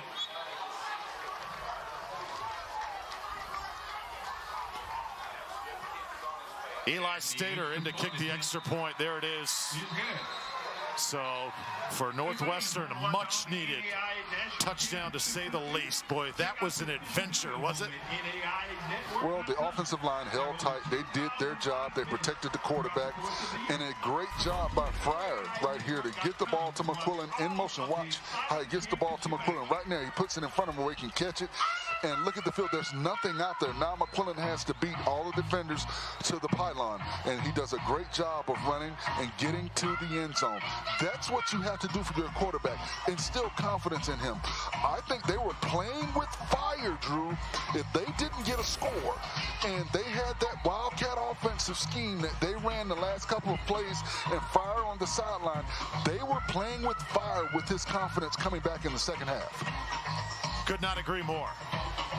You can just see it from up here. With each throw, his confidence building, things starting to happen for Northwestern, and eventually it pays off. And I bet you that sequence of play is certainly going to influence half number 2. Well, in half number 2 and at halftime, big halftime coming up, Kristen Bedard down on the field. Have some special interviews down there at halftime. We look forward to that from Grambling. As Eli Stater set to kick it off, the freshman out of Cedar Grove, Wisconsin. 11.2 to play here in the first half. And a return by the Blue Raiders, getting to the outside and still with 3.7 now to make something good happen. Hunter Watkins. And let's see if Lindsey Wilson will try and put it in the air here with one play. Flag did come down at the 20. And a good job by the Lindsey Wilson kick return team to open up a lane for him to get down the field. Block in the back. Return team, number 6. 10-yard penalty from the spot of the foul. First down. So that brings back the return, and Lindsey Wilson likely will just take a knee and head to the locker room. But that drive for Northwestern, 17 plays, 75 yards that eventually got them 7. And here, take a look at the big man, Joe Grissett. He has had such an impact on this game. Foe, I know you love this kid. Absolutely. I love the big fella because the big fella gets down the field. He's had some second-level blocking, covering up these linebackers, and he's looking for somebody. He goes out and he looks for work, and I like that when a big guy goes and tries to find some work. Cullen Cox right next to him, the center, looks small. And he is 270 pounds. 7 seconds remaining in the half. Blue Raiders ball. So final play of half number 1. And Dukes will take a knee. Number 12. Dukes. So Lindsey Wilson comes out, leads for pretty much the entire half. Northwestern comes up big on their final drive of the half. Gets points, something to show for. And a 10-point game headed to halftime. So let's join Kristen now down on the field. Kristen, the 10-point lead going into the half. Evaluate the Blue Raiders' performance so far in this one. Oh, I think our kids are playing great. I think we came out ready to go. I made a mistake managing the clock there at the end of the half, trying to get a little aggressive and just lost it a little bit a second. But I think our kids are playing great. Really proud of them. We got to know this is a team that was down 18 in the fourth quarter last week to the defending national champions. So, you know, we got to be ready to finish this thing off. We got a lot of football left. And that's exactly what I was going to touch on. We saw a little bit of life from their offense on that last drive. How does your defense respond in the second half? I think we'll be okay. We just got to come out, settle in. We almost had a defensive stop right there, and you know, we'll be okay. We just got to come out ready to play. They're a really good team. We got to make sure we're not sitting on a 10-point lead and just, you know, feeling great about ourselves. We got to start all over. All right, Coach. Thank you so much. Thank you. All right, Kristen, Coach Oliver and Lindsey Wilson trying to win their first ever National Football Championship. A good start here in Grambling. 17-7 your score, halftime festivities. Coming up in just a moment, you're watching the NAIA National Football Championship on ESPN. Stay tuned.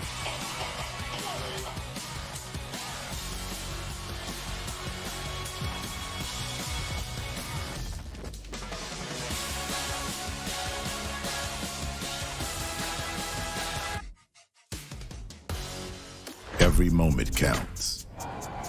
Every play matters. Every strike, every shot, every snap. All of it captured. None of it by hand. With Huddle Focus. Multiple lenses and AI player tracking. Get the perfect angle. With one-time installation, just mount it, set it, forget it. Because your staff should be focused on coaching, not filming. With full Huddle integration, video instantly uploads to your library. Add your schedule to automatically record games or record on the fly with the Focus app. With the scoreboard overlay, you won't just see what happened, you'll see when it happened. Live streaming is made simple with integrations that allow you to engage fans and the option to cash in on your views. Turn on, turn up. Nothing gets by the eye in the sky. Visit huddle.com/focus. Raiders stand out. Our nursing and pre-med scores are among the best in the nation, and our new physician assistant master's program is in high demand. Northwestern College, we're strong in science. We own that. And this. Our faith commitment is powerful too. Christianity Today calls us a best college for spiritual enrichment.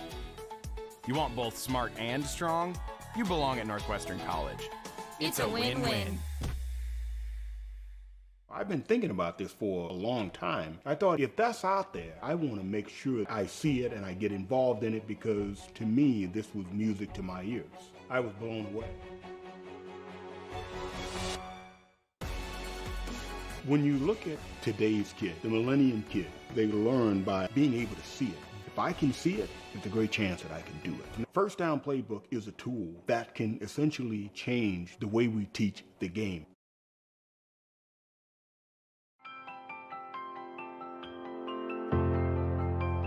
Be connected. Be transformed. Be victorious.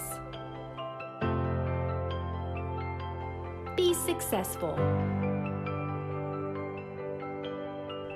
Be a Blue Raider.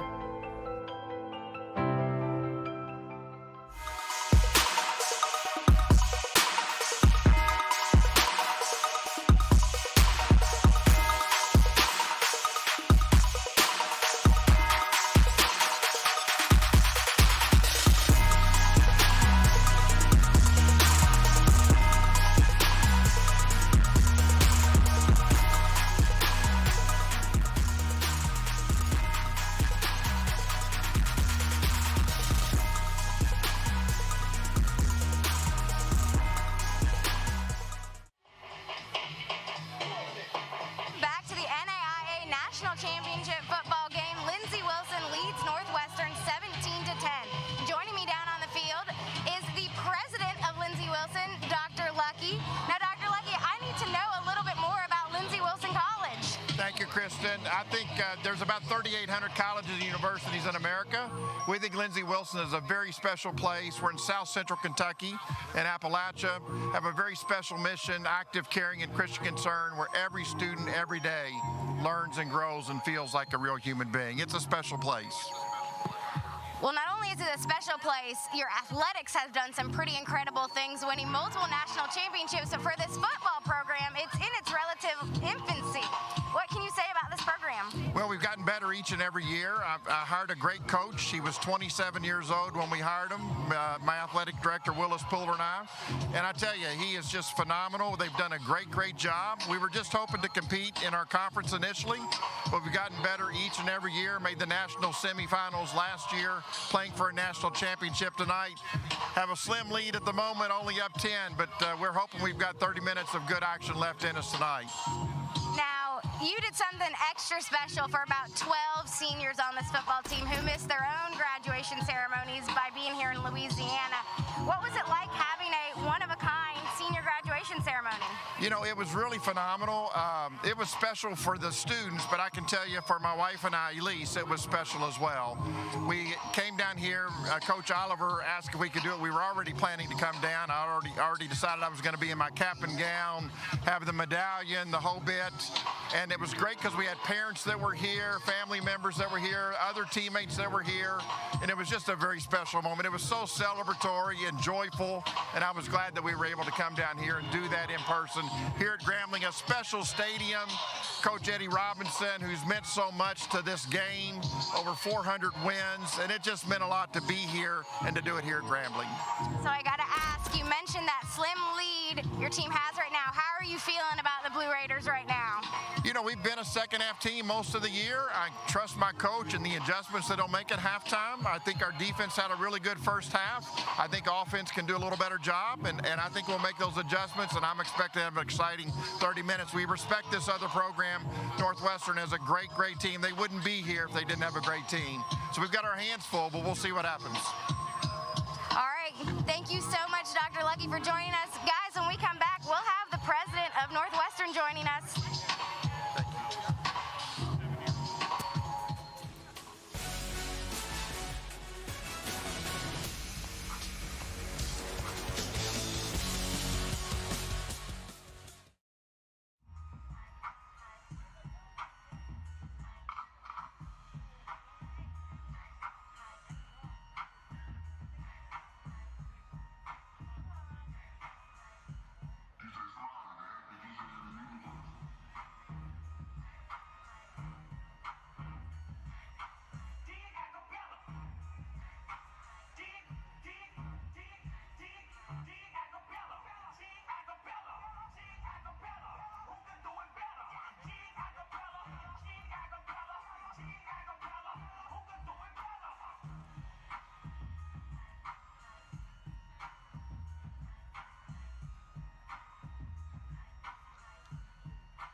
Welcome back to Grambling, Louisiana, and the NAIA National Football Championship, where Lindsey Wilson leads Northwestern 17-7.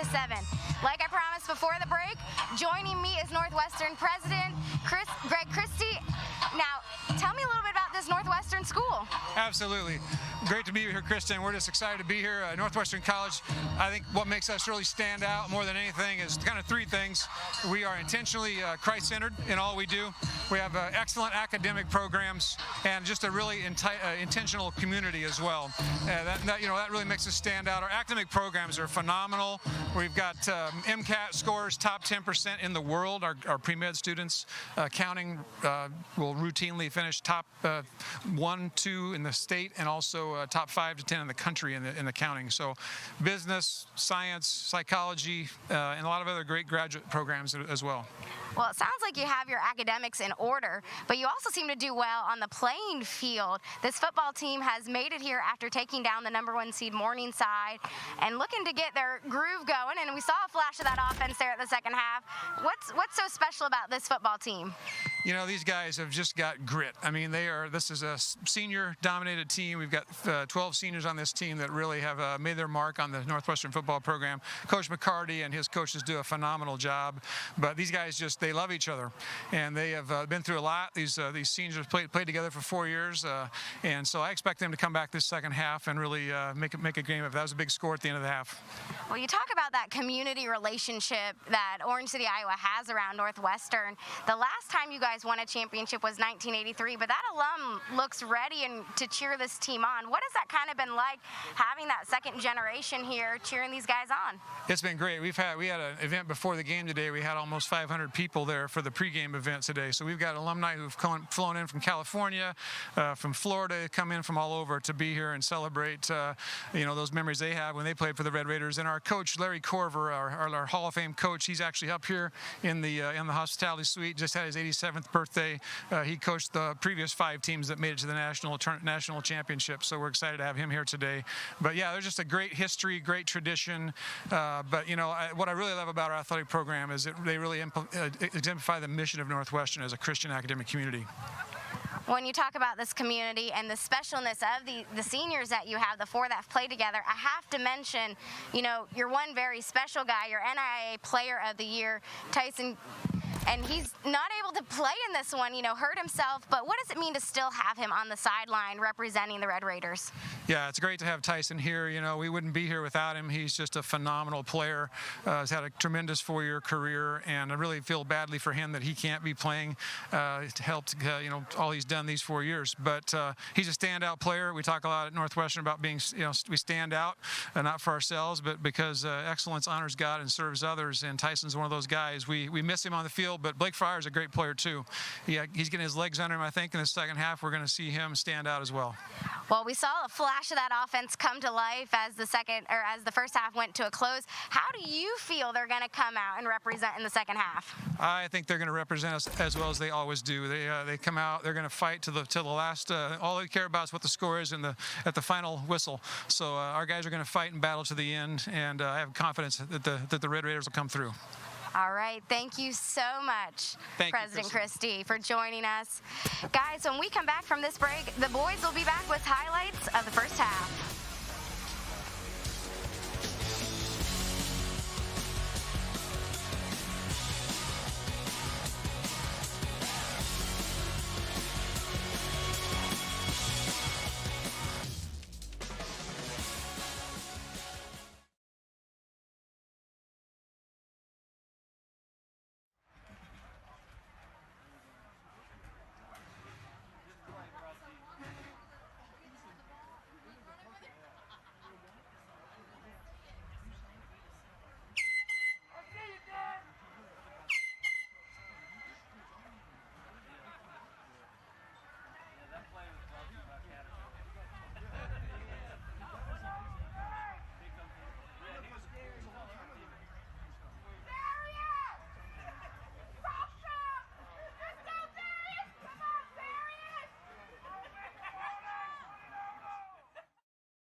17-7 the score.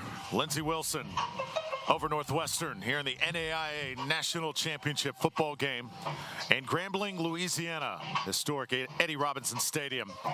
We're thrilled that you are here with us here tonight.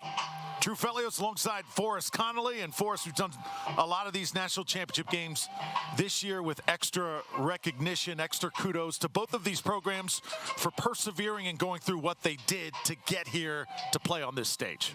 Well, for both of these programs, they dealt with what the world dealt with, which was a worldwide pandemic. They were able to stay focused. They were able to persevere. They were able to put themselves in a position to compete for what every team starts this season out with the goal as, and that's to be a national champion. So kudos to both of these ball clubs. Whoever comes out as the winner, I think both teams, both programs, both fan bases are winners with what they've had to deal with throughout this season. Lindsey Wilson, they played their regular season in the winter. Northwestern played their regular season in the fall. It's all led to here tonight at Eddie Robinson Stadium. Let's go to the highlights now. Blue Raiders coming out behind their quarterback, Cameron Dukes. Little reverse action, and there's number 83, Noel Patterson, go the distance. And a good job with the misdirection. You had a tired Northwestern defense, and a better job by number 2, Joshua Lewis. Watch on this play. He had an opportunity to make a kill block, but he kept his hands back because that would have been a penalty and would have nullified a touchdown by Noel Patterson. Lindsey Wilson in command, leading 17-0. Northwestern finally gets some legs under him. Blake Fryer dumping it off. That was a big play right there. Hits Solberg, little cross over the middle. Then rolling right, and bam, hits his man again right on the sideline. Sprint him outside the pocket, get him away from all the pressure, and then dump the ball off to McQuillan for the easy score to put them on the board and make this a ball game. And it took a while, 17 plays on that drive to finally light up that scoreboard. But for Northwestern, much needed points before heading to the locker room. So time of possession certainly controlled by Lindsey Wilson for most of the half. Rush yards, it's all Blue Raiders. The Red Raiders with only 50. Other than that, that last drive for Northwestern really evened things out. Well, I think Blake Fryer has found a rhythm, and they found something with that offense, with that quarterback draw. What you saw from Lindsey Wilson is they're rushing 3. They're able to get pressure with 3 pass rushers. They're dropping 8 back into coverage, not allowing him anywhere to go at the football. You do that against Tyson Koima, you know his ability to run the football. They don't know a lot about Blake Fryer, but I think they found out in that last drive that Fryer is very capable of running the football. He did a good job of getting down also. Early in the game, he took some hits unnecessarily, but I thought he slid better. He got down, and that offensive scheme they had in that last drive is what I think we'll see in the second half. Run the football with the quarterback up the middle when they drop all those guys back into coverage. Make them start coming up in that box, because now you're getting positive rushing yards, and now you can go over the top to those bigger receivers. All right, let's check in down on the field with Kristen, who's with Coach McCarty. Yep. Joining me is Coach McCarthy. Now, we saw a flash of that offense on that final drive. How do you keep that momentum going? Yeah, we talked about our defense just needs to go out and get a big stop here, and offense get back on the field. We feel like we're really playing well right now, and we just got to keep battling one play at a time. Now, we know this team can never be counted out as you went down to the final seconds of the last drive to make it here. What do you guys have cooking in that book for this ending to this national championship game? We talked a lot at halftime about us being ourselves and just keep competing, and these guys never give up, and I know these guys will fight to the fourth quarter. All right, Coach, thank you so much, and good luck. Thank you. Back to you, Drew. That's one thing. Northwestern does not know the meaning of the words give up. Let's see what Blake Fryer has in store in the second half. We'll have it in just a few moments. We're here in Grambling, playing for a national championship, NAIA style.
recruited to play college sports, the NAIA showcases a one-day recruiting event to show off their skills to NAIA coaches, where over 150 scholarships were offered in previous events.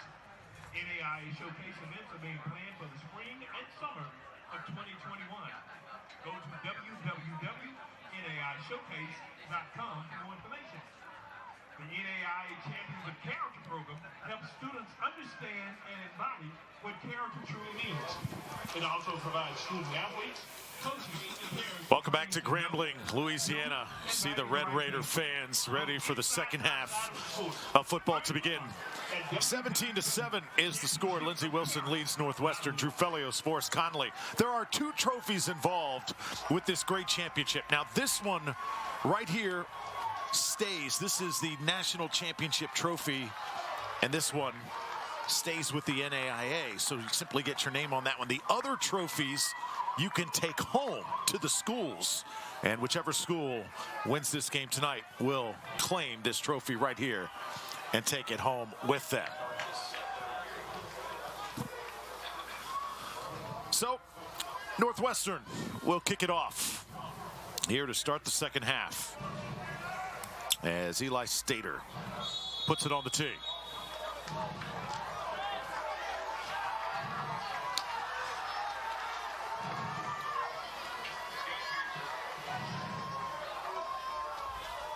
Back to receive Josh Lewis.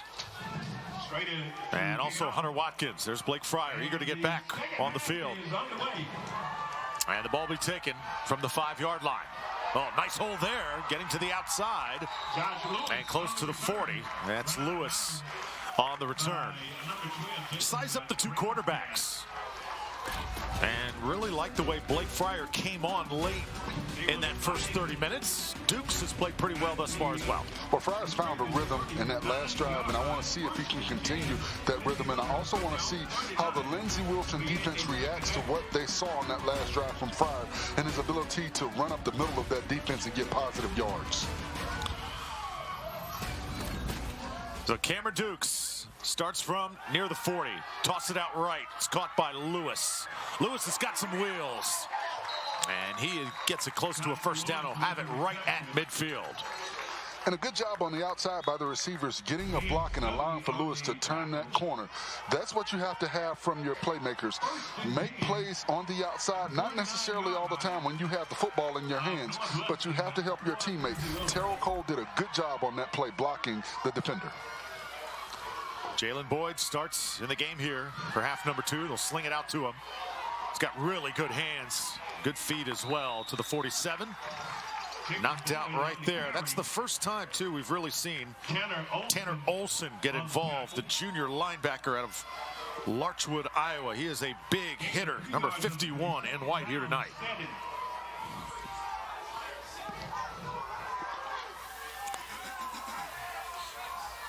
Second down, a little more than 6. Dukes wide open. Oh, nobody picked him up. And he has got some serious real estate. It's Boyd again. Somebody tackle him as he gets it to the 20. Well, if you saw what Dukes did, he allowed the defense to react to Jaleel Warren running up the seam. And when everybody went with Warren, he was able to sneak Jalen Boyd out of the backfield, and nobody was there to make the tackle. Watch Warren go up the field. Everybody went with him. You see the safeties dropping back, looking for that seam route, and they threw the ball underneath the Boyd. Boyd on the carry. Boyd busy here on this first drive of the second half. By the way, it is 59 degrees here in Grambling. Just when you thought summer had arrived, Foe getting a little bit of a wake-up call here, all bundled up in the booth. It's a tad bit chilly out here.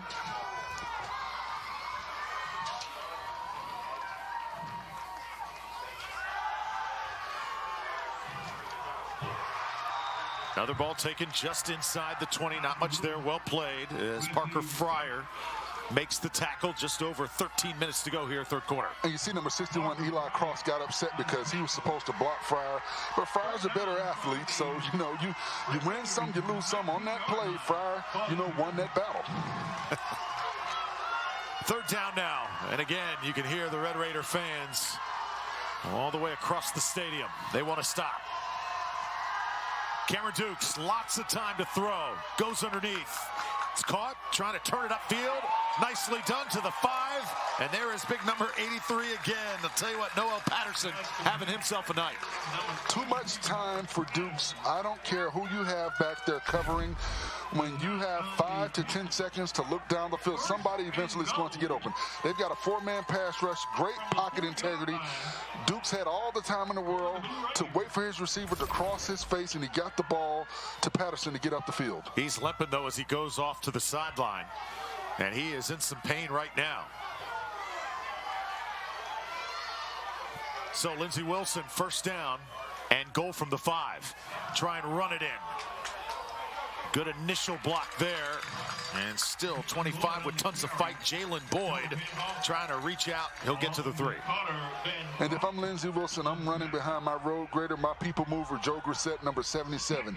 He's been opening holes all night. Why not continue to do what's been successful for you, running behind the big fella? Yeah, he has been fun to watch here tonight out of Louisville, Kentucky. Just a junior. Tremendous on the run block. He has shown it. Second down. Here's Dukes from the shotgun. And he is going to get in. Touchdown, Lindsey Wilson. And a good way to start the second half. And once again, my people mover proves me correct. Run it behind 77. You're going to hit pay dirt.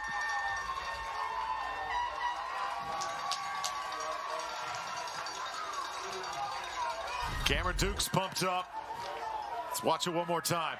And watch number 77. See him pull around, take number 5, and just stepchild him into the end zone. Ragdolled him. I love it. That's what you call putting handlebars on somebody. Ian Souter on for the extra point. It is up and good.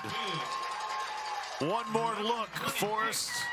I know how much you love to see this being a former offensive lineman. Absolutely. When you're 370 pounds to 380 pounds, I'll round it up 4 pounds, you know, and you're able to pull around and not only get your hands on a defensive back, but impose your will on him like coaches expect you to do on goal line. It's a beautiful thing. Watch him right here, number 7. Stop, turn, get him, pick him up, throw him down, celebrate with my guys in the end zone. 7-play drive, 59 yards, and it ends with this. Second rushing touchdown of the night for Cameron Dukes. Senior trying to cap his career with a national football championship. 11 years for Lindsey Wilson after restarting their football program. They hired Chris Oliver to come in and do it. His motto, let's go 1-0 every single day. Let's just win the day. Good things will happen in the end. Here they are in the driver's seat in the national championship game. And one of his keys that I thought was important, he said, who's going to settle in first? He wanted to make sure his ball club settled in first and you know, he wanted them to come out and do what they do. And I think that's what you've seen from this ball club all afternoon. The identity of this ball club is running behind that big offensive line, opening up lanes, and then giving Cameron Dukes the opportunity to get the ball down the field to his playmakers. Souter drills this one to the 3.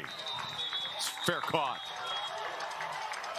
Northwestern once again will take over. Michael Story on that fair catch. Let's take a look at the All-Americans that are competing in this game here tonight. Of course, Koima with a great career. Wish he was able to take part here. Cameron Dukes, a second-teamer, leading Lindsey Wilson. Solberg also over 1,500 yards receiving. Van Hoff, we haven't seen fully his best. He was injured early in this game. Then you've got Cole, Bauman, and Lewis. But you've got the first and second team All-Americans and none of their offensive linemen on this All-American team. You got to put my big fella on the All-American preseason team next year. Another big hit. And that is Ty Tevis lowering the boom that time. The sophomore went hard on Blake Fryer. And you had to expect that coming out in the second half. I know that was a point of emphasis for this Lindsey Wilson defense at halftime, not allowing Fryer to run the ball up the middle of this defense with those quarterback draws. Lindsey Wilson knows good and well how Northwestern has been able to come back in ball games this year. Trailed Morningside came back. Trailed Grandview, came back. Don't want that to happen again. This throw goes awry, and the tight end has not really gotten involved. I thought number 80 had to be a big part for Kuma. And he had Fakuma wide open. I think he just put a little bit too much on the football. And once again, that comes with repetition. When you're playing behind the best player in NAIA football, you don't get a lot of repetitions. Third down.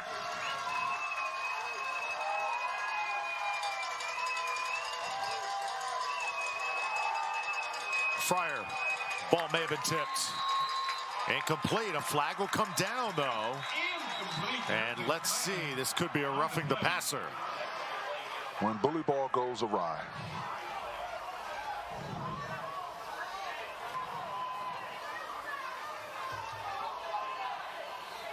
Personal foul, roughing the passer, defense, number 94, 15-yard penalty, automatic first down. That was Cameron Thurman, and I believe he may have grazed Fryer across the head that time on the throw. That gives the Red Raiders a first down at their own 40. Right there, the late contact. Fryer goes down, and that is going to get called. So first down, and let's see now if Northwestern can take advantage. Fryer will take it for 4. Fryer on the carry. No on the tackle for the Blue Raiders. Gain of 3, second down 7. Second down and about 6. McQuillan in the game. He's the running back. Solberg in the slot.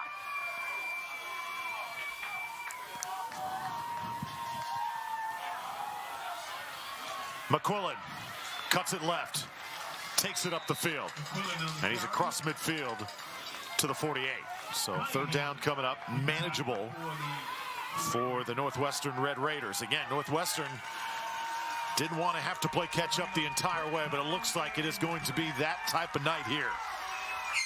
Down 17.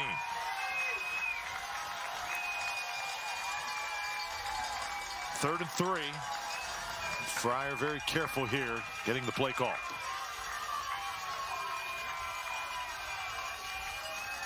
He's got time. Lofts it up, sideline. And let's see, there's contact over there. Coaching staff really asking for a call, but not going to get it. Robert Carter in coverage was with the receiver, neck and neck.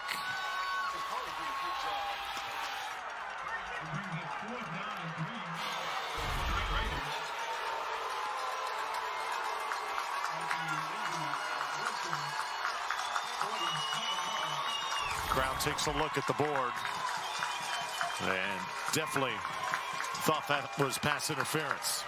Well, when you look back for the football,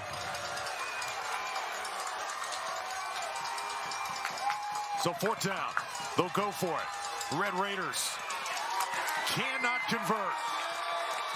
Lindsey Wilson able to come up with the stop. Crowd certainly going to be unhappy as Orr was there to take down the quarterback. So a turnover on downs. Blue Raiders will take over, leading 24-7 when we come back to Grambling here in the NAIA National Football Championship on ESPN.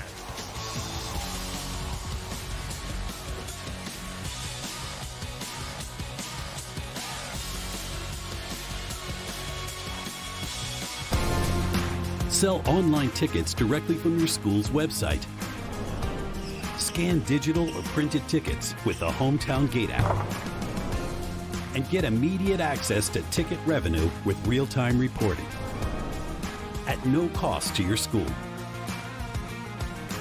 It's that easy to bring touchless ticketing to your hometown. Hometown. Fast scans, happy fans.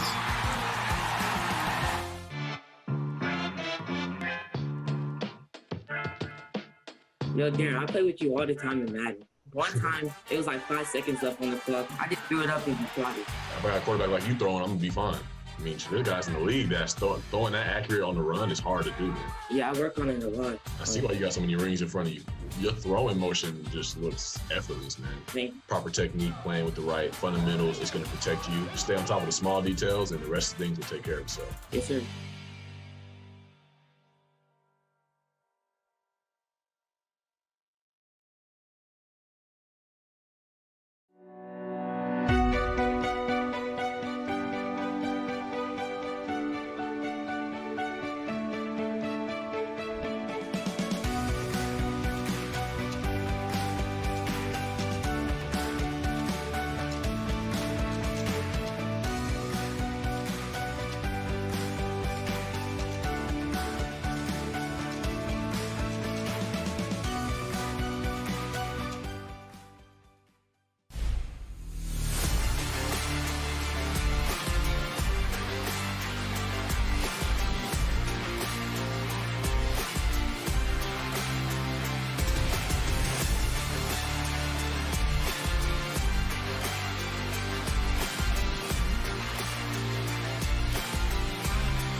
Welcome back to Grambling.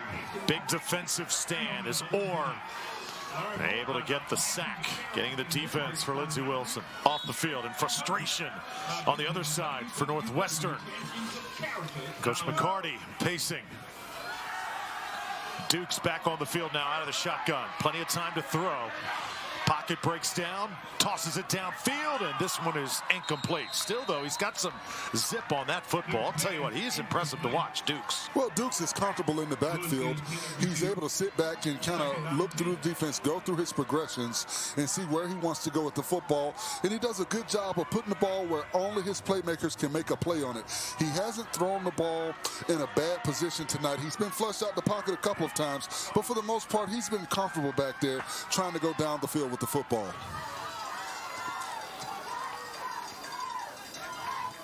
Brings up second down. And they'll run it again right. Oh, those holes starting to open. Look out. The speed has been unleashed. Lindsey Wilson knocking on the door once again. Inside the 5. Nearly took it the entire way. Darius Clark. And it'll be first and goal. And they've just got a bevy of running backs running the football. A good job by the offensive line to get around the edge. And you see those guys, the backs are not seeing any defenders until they get to the second level. And by that time, they've got a full head of steam going.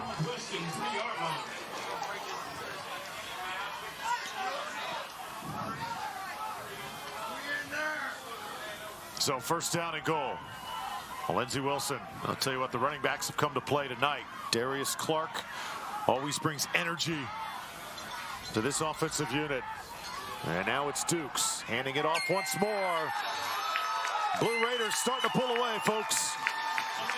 Belcher into the end zone, and it's another touchdown. It's 30-7.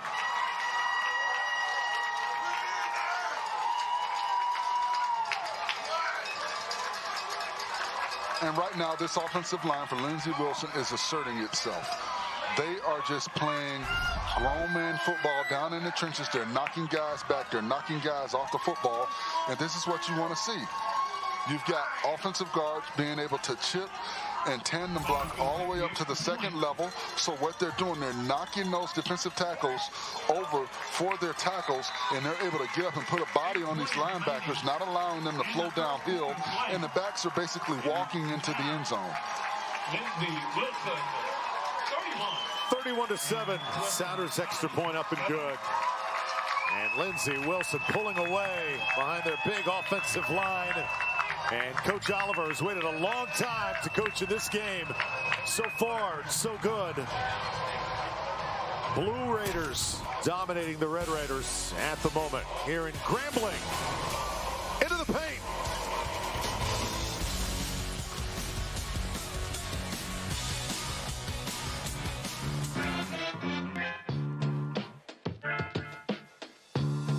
What's up, everybody? I'm Shaquille Bird. My name is Adriana Williams. I love breaking down film. I had already figured out her angle. Yeah, you figured the angle out for sure. I like how you made that pathway. I did like a little basketball Euro step on. That's one of my favorite plays in my career right here.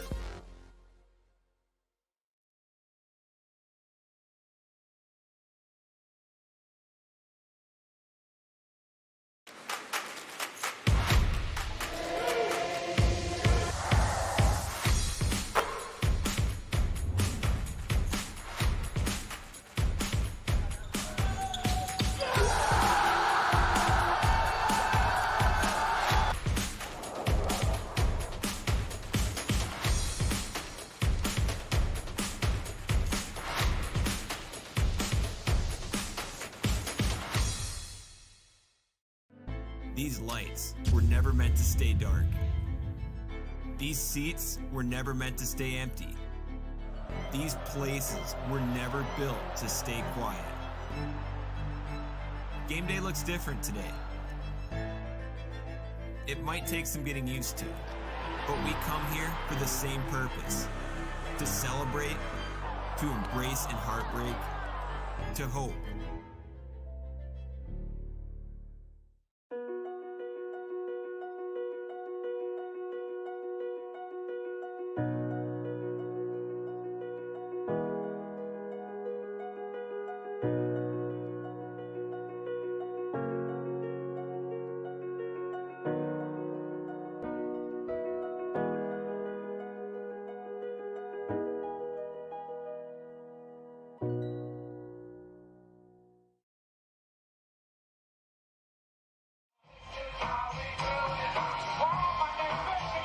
Chris Oliver and his quarterback, Cameron Dukes.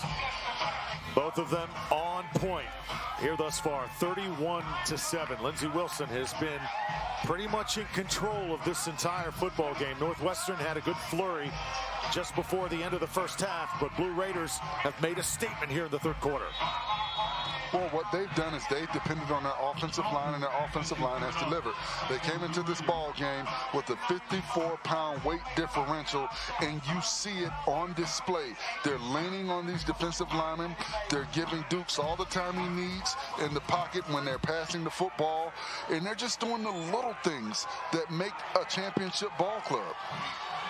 Now Story on the return. Again, we've had flags on nearly every single special teams play, kickoff and punts included. On the return, there was a flag on the play. Well, I thought Northwestern came into this game with a deficit. You lose your star player. You've got a player that hasn't had a lot of repetitions starting on, in the most important position on the field. It's just very difficult, for a young man like Blake Fry to come in and have the big ball game that he needed against a tough defense like this Lindsey Wilson Ball Club presents. Officials talking this one over. The last kickoff, they eventually picked up the flag. Let's see if the same happens here.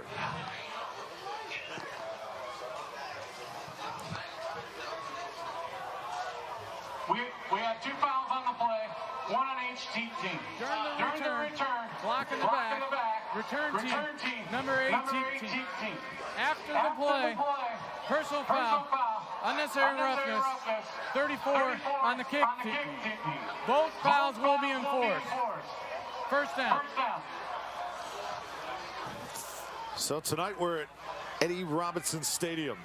An historic landmark this is. Opened in 1983. That's the year that Northwestern last won a national championship in NAIA football. Obviously legendary facility here. Used to be a pond back in the day. And the first game for Grambling was against Alcorn State back then.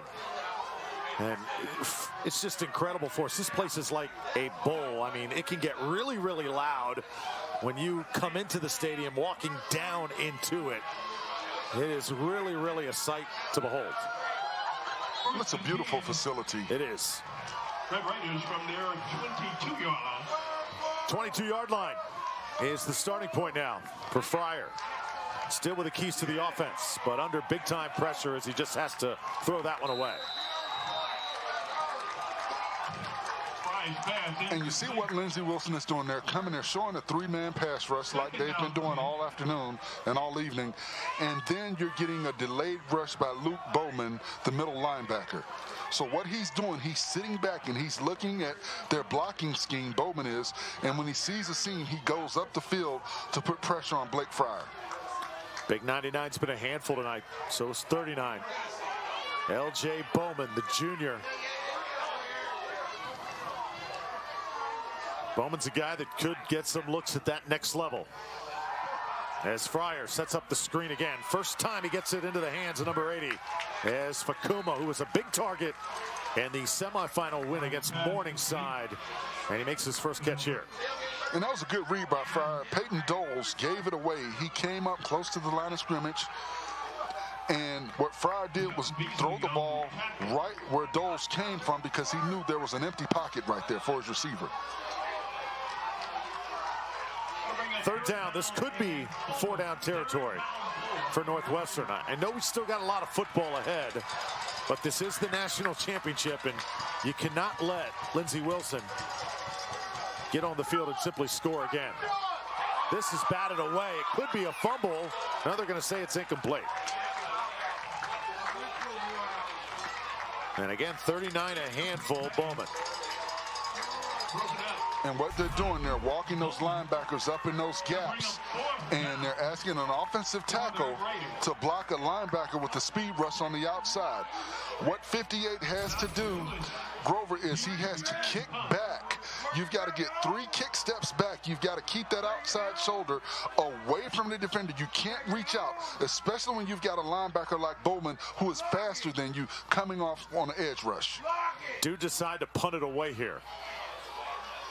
And a good kick it is, taken at the 26-yard line. Fair caught right there by Lewis. So that defense of Lindsey Wilson, you know, defensive coordinator Phil Kleckler of Lindsey Wilson says, we want to be annoying. Guess what, Forrest? Right now, they're extremely annoying, that defense in blue.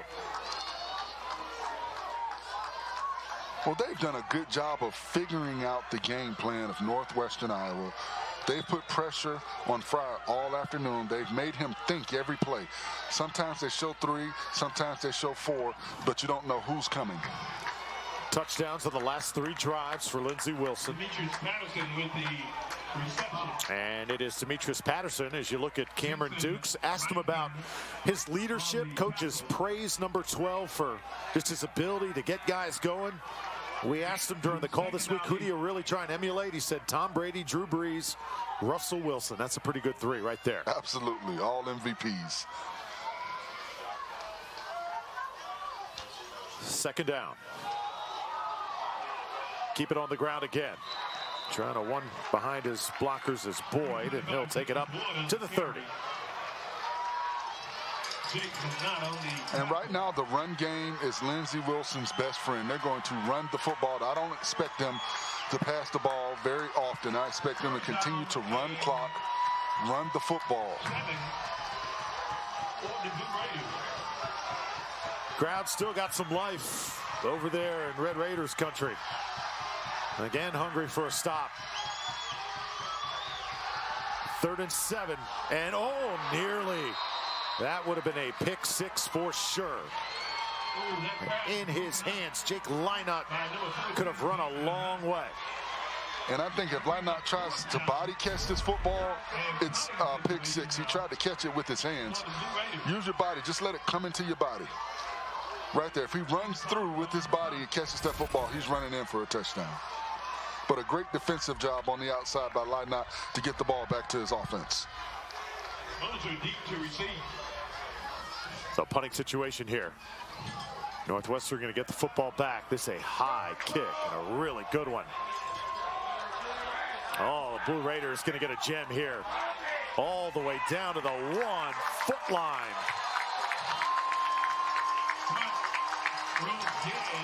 Ask and thou shalt receive. 31-7. Red Raiders ball in a really tough spot right after this.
Northwestern will have the football here with 5:41 to go in the third quarter. Drew Felios, Forrest Conley, and some really excited fans still in the house here at Eddie Robinson Stadium.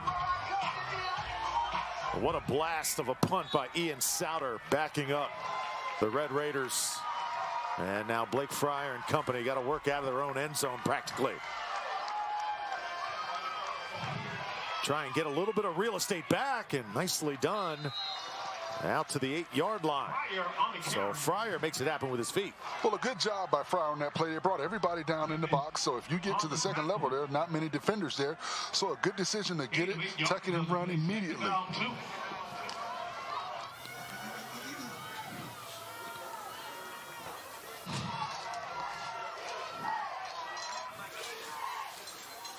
Brings up 2nd and 3. Big number 91 up front, D'Angelo Barrios, blue collar worker, says his head coach. And there's a nice throw for a first down as it is Mosier this time squeezing it. Forrest, I mentioned this great stadium, Eddie Robinson Stadium. Gotta mention the great ball coach, Eddie Robinson, and what an influence he had on college football in general. Well, one of the greatest coaches of all time on any level, and that's against any coach from FBS to FCS to Division I, II, and III, as well as NAIA football. Just one of the great teachers and innovators in college football history. Eddie Robinson, still remembered, thought of today, and Grambling, great hosts of this event over the last few years. Grambling, the 1961 men's basketball NAIA state champions. They've done great work in athletics. Of course, Doug Williams, my favorite Grambling alum, former quarterback of the Tampa Bay Buccaneers. The greatest football team in NFL history. Had to get that plug. Fryer under pressure. This would be a heck of a throw. Doesn't make it, puts it on the numbers. Did he come down with it? Yes, he did. And you saw what Michael Story did on that play. He used his big frame, 6'4", to put himself in between the ball and the defender. A good job coming back to the football to help your quarterback. Watch him come back to the football and use his body to box the defender out. Great job by Michael Story. So Michael Story, the hero last week in that Morningside victory. And that game-winning catch. Now another man open. I'll tell you what, those holes starting to open up just a little bit. As Fakuma to the 45, and now the Red Raiders all of a sudden coming alive. And this is what I thought we would see early in this ball game. Use these big receivers. They're big-bodied guys that don't mind going over the middle. They have shown an ability to come back to the football to help their quarterback. It just depends on the offensive line. If you give Blake Fryer time, he's shown an ability to get the ball down the field. First down, 47-yard line. Short throw here. Get in the hands of your playmakers. It's Story. And he'll have another first down. Tell you what, they do not quit. No matter what the scoreboard says, these guys are going to play until the final gun. Let's check in with Kristen down on the field. Well, Coach McCarty shared that his team works with a mental performance coach and has for the past few years. His players don't ride an emotional roller coaster. They're ready to go every day and every play. This season, with the complications of COVID, his team read and followed the book, Pound the Stone. They learn to accept what is out of their control. Coach says no one is better prepared to handle adversity than his squad. You won't see them panic throughout the game. They only care about that score when that clock hits 0, Drew. Absolutely, that's the way it should be. As it's a second down now and 4, and Fryer not nearly done just yet. Michael Story and Fryer starting to develop a little chemistry here. If they can get a score, still plenty of time here to play in Grambling. Fryer, little hole opens, again runs through it. And I'll tell you what, he's taken some hits tonight for us. He has had to really be tough here in this championship. And I've seen him get up slow on a couple of those hits, and you have to wonder if it's starting to take its toll on him. You don't want to get him hurt out here, but he's doing a good job of finding the seam and getting down. But he's taking some unnecessary hits right there. He did a good job of sliding, but right there you saw number 29 come across and get a good shoulder on him, Kayshawn Beasley. Red Raiders need one. Loft this one. Oh, beautiful. Had to put that right in the perfect spot as McQuillan comes down with it. And it should be enough for another first down. Yes, it will. They'll move the chains. And win or lose this ball game, I think Blake Fryer has put himself in a position to be the quarterback moving forward for this Northwestern ball club. You see, as the game has progressed, he's gotten more and more comfortable reading and taking what the defense gives him. Well, the guy behind him, Jay Small, a great basketball player on campus at Northwestern. Another guy that they thought about here tonight, but Fryer gave them their best chance to win. And here he is trying to toss his second touchdown of the night. That's just going to be incomplete as a helmet comes off near the quarterback and a flag also in that vicinity. And there's a little bit tempers flaring right now. There is a flag on the play. Well, it's been chippy all night, and you expect that in a championship game.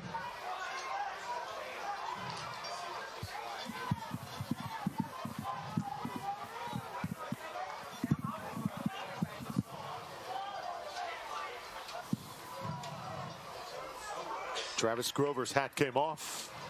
Let's get the call. Personal foul. Face mask. Defense number 44. 15-yard penalty. Automatic first down. The player may stay in due to the foul happen. First down. That's Peyton Doles, the sophomore, has really had a good year for the Blue Half Raiders. the distance.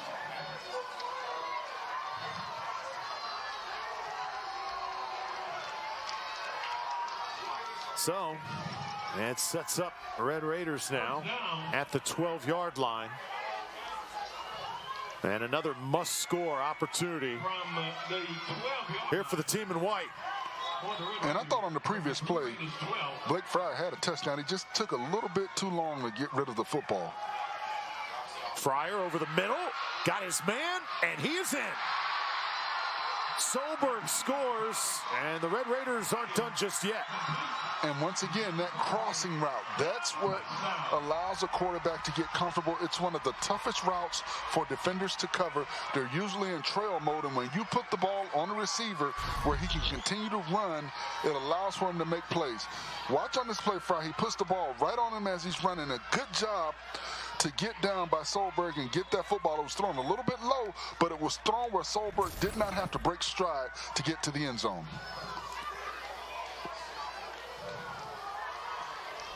Solberg averages 17, or rather, he has 17 receiving touchdowns. That's his 18th touchdown reception. And here they'll go for 2. Fryer looks towards the end zone, just lofts it up, and just a tough play there. Do you agree with the decision to go for 2? No, I don't agree with the official not to throw the flag on that play. The defender basically blocked the receiver before the ball got there, and the official is right there. You see the receiver looking like, where's the penalty? I mean, watch this. You just blocked him out of bounds, and then you throw your hands up because you know you're guilty.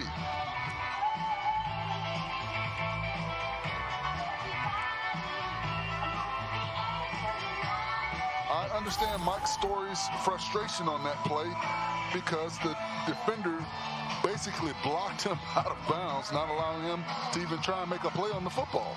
And the official's right there. It's good to see Solberg, though, catch the touchdown. It's incredible for us. Last week in the semifinal against Morningside, how are you the top receiver in the country and you go without a catch in the semifinal and still your team wins because Cade Mosier goes for over 300 yards? Well, that's the versatility of this ball club, and that's the versatility of Tyson Koima, understanding that the defense was not going to allow Solberg to be a guy that ball game. But what I like about it is when we talked to Solberg about it, he said, look, I'm not the only playmaker. He laughed a little bit because he said, that's the first question you guys asked me. But at the same time, he said, we are a team full of playmakers. Oh, look out. Hunter Watkins nearly goes the distance. Only one guy to beat and knocked down after he got it across midfield. And they've had really good kickoff team performance this afternoon. Every kickoff, they seem to get 30 or 40 yards. They've got a really good kickoff return team. Everybody is picking up their assignments. You see, he's got a convoy leading him down the field. And let's see, was that Stater the kicker? It was. I love when the kickers end up making the stops, don't you? From the 45 now, back to the ground game. It's been so methodical tonight for Lindsey Wilson. This is what Lindsey Wilson football is all about, and if they are to get it done here tonight, interesting. Moving forward, we've usually used to St. Francis here, Morningside, but tonight, Lindsey Wilson shining on center stage of the NAIA on a Monday night in Grambling. They lead 31-13. Northwestern trying to come back. It's been uphill all night long. Shane Solberg off the pass from Blake Fryer. 31-13, fourth quarter coming up next.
Welcome back here to the NAIA Championship game. Chris Oliver and Lindsey Wilson, 1 quarter away from winning a title. Drew Felios along with Forrest Connolly, my partner here, and I want to congratulate him. I've worked with this guy for so long, nearly a decade, securing a part in The Falcon and the Winter Soldier on Disney Plus. A big-time role he has officially made Hollywood. Forrest, tell us about that here quickly as we are playing ball here once again. You're going to put me on the spot. Hey, it was a great opportunity, fun to participate in, fun to be a part of the Marvel Universe. Hopefully, I'll get another opportunity to participate in some of their other productions and, continue to push forward. But it was fun. It was different, but fun. So the Falcon and the Winter Soldier, explain, I'm still trying to figure out what it is, where I can watch you, talk about the part of the series and when it is coming to streaming on Disney Plus. Well, it's streamed on Disney Plus. It started in late March. It was a 6-episode series, and it shows the relationship of the Falcon and the Winter Soldier. It also goes back to show you how things happened with the whole thing with the Avengers, with Thanos, and the 5-year period where everyone disappeared and everyone came back. But it shows you some in-depth stuff about Captain America that you really don't know and don't realize. But it's a great show. And like I said, it was fun doing it. Actually, we were shooting that during the last time we were calling this game. So I had to come in late, call the game, and get back on set to finish those shots. But it was a great experience. And like I said, they've got some other shows on Disney Plus coming out soon. Loki is the next show I think that you'll see with the MCU universe. And like I said, they've got some other shows that are going to come away from what we did with the Falcon and the Winter Soldier, and I hope to be a part of that as well. Awesome stuff. Exciting stuff from Forrest Connolly. Be sure and check out the Falcon and the Winter Soldier. So, timeout on the field, and I'll tell you what, Lindsey Wilson, they've been Winter Soldiers here playing their entire regular season. They started in February. It led up to this point. Can you imagine playing football in February in Kentucky?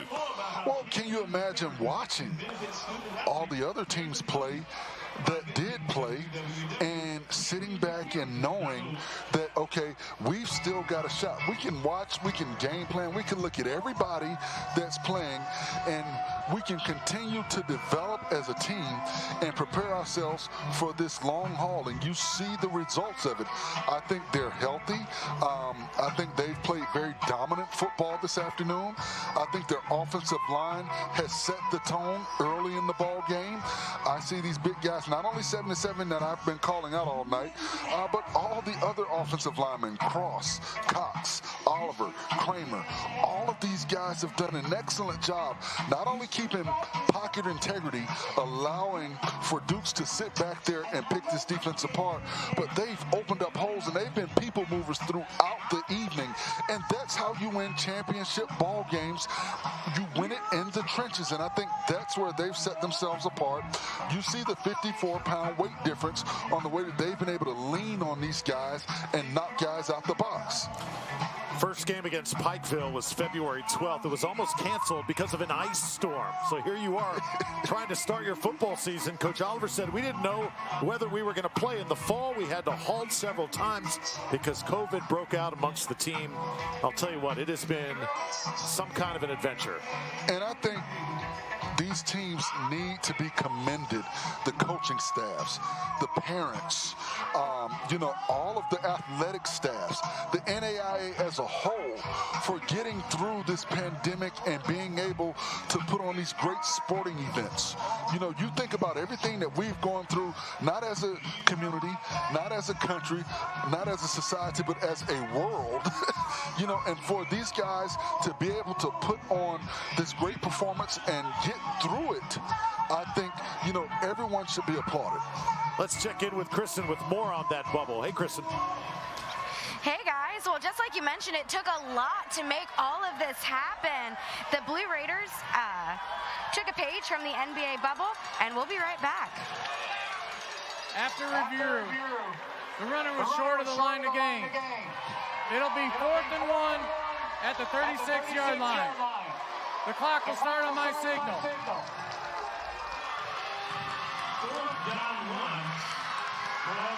Well, they took a page from the NBA and tried their best to create their own version of the bubble. After the fall season was postponed, they didn't want any other reasons to have COVID interruptions. As Coach Oliver put it, once spring started, it was go time, and they had to limit their outside activities in order to continue playing. The players started holding each other accountable for their actions. It was about doing the right thing, being smart, and masking up. These players are committed to the process, and that meant giving up a lot of their personal lives to make this national championship game a reality. Drew? All right, Kristen, thank you. Jalen Boyd, airborne for Lindsey Wilson. And now first down. Blue Raiders. Dukes, short throw. And this one's going to be reeled in, tackled immediately at the 30-yard line. And I want to give a shout out to Jalen Boyd's dad, Warwick Boyd. He met us out in the parking lot when we were coming into the game. He said, hey, my son is Jalen Boyd. Make sure you talk about him and give me a mention if we do well. So I want to give him a shout out because we told him we would if Jalen made a play. I think when he got your attention is whenever he said his name was Warwick. Yes. Peter Warwick. Warwick Dunn. Guys that, of course, are big time in Sentinel Nation. Yeah, I played with some great Warwicks. Blue Raiders again work it, and again it's Jalen Boyd. That's what you love too about, you mentioned the parents and the sacrifices that families have to make to have their kids put on the uniform every single day. It has not been more important than it has been the past year. Well, it's a total effort. It's not just, the ball players on the field. It's the management staff. It's the equipment staff. It's the training staff. It's all the administrators, and then it's the NAIA, for everything that they've done to put this thing together and make sure that everybody's safe and it's a safe environment. Third down and 3. Northwestern, again, hungry. They want that football back. Still in this game. The Blue Raiders just trying to work some clock here. And we'll have a timeout. Again, Lindsey Wilson will come to the sideline behind their leader, Cameron Dukes. Timeout. Lindsey Wilson. Their first of the half. It'll be a 30-second timeout. Well, a win tonight for Lindsey Wilson would be huge for their entire sports community, their playoff history. And it is something else. 6th NAIA postseason appearance in the last 7 years. Coach Wilson, he has gotten this team here time and again to the postseason. Not to this game, though. Tonight, that big chance. Lost in the semis a couple years ago. And as Kristen said, Coach was here for the last national championship game, and it really got to him. Wanted to make sure his team got here this season, and here they are tonight. Well, he talked about how terrible it was to be here after losing the way that they did in the semifinals. So, I get it, not being happy being here, but having to fulfill his job duties.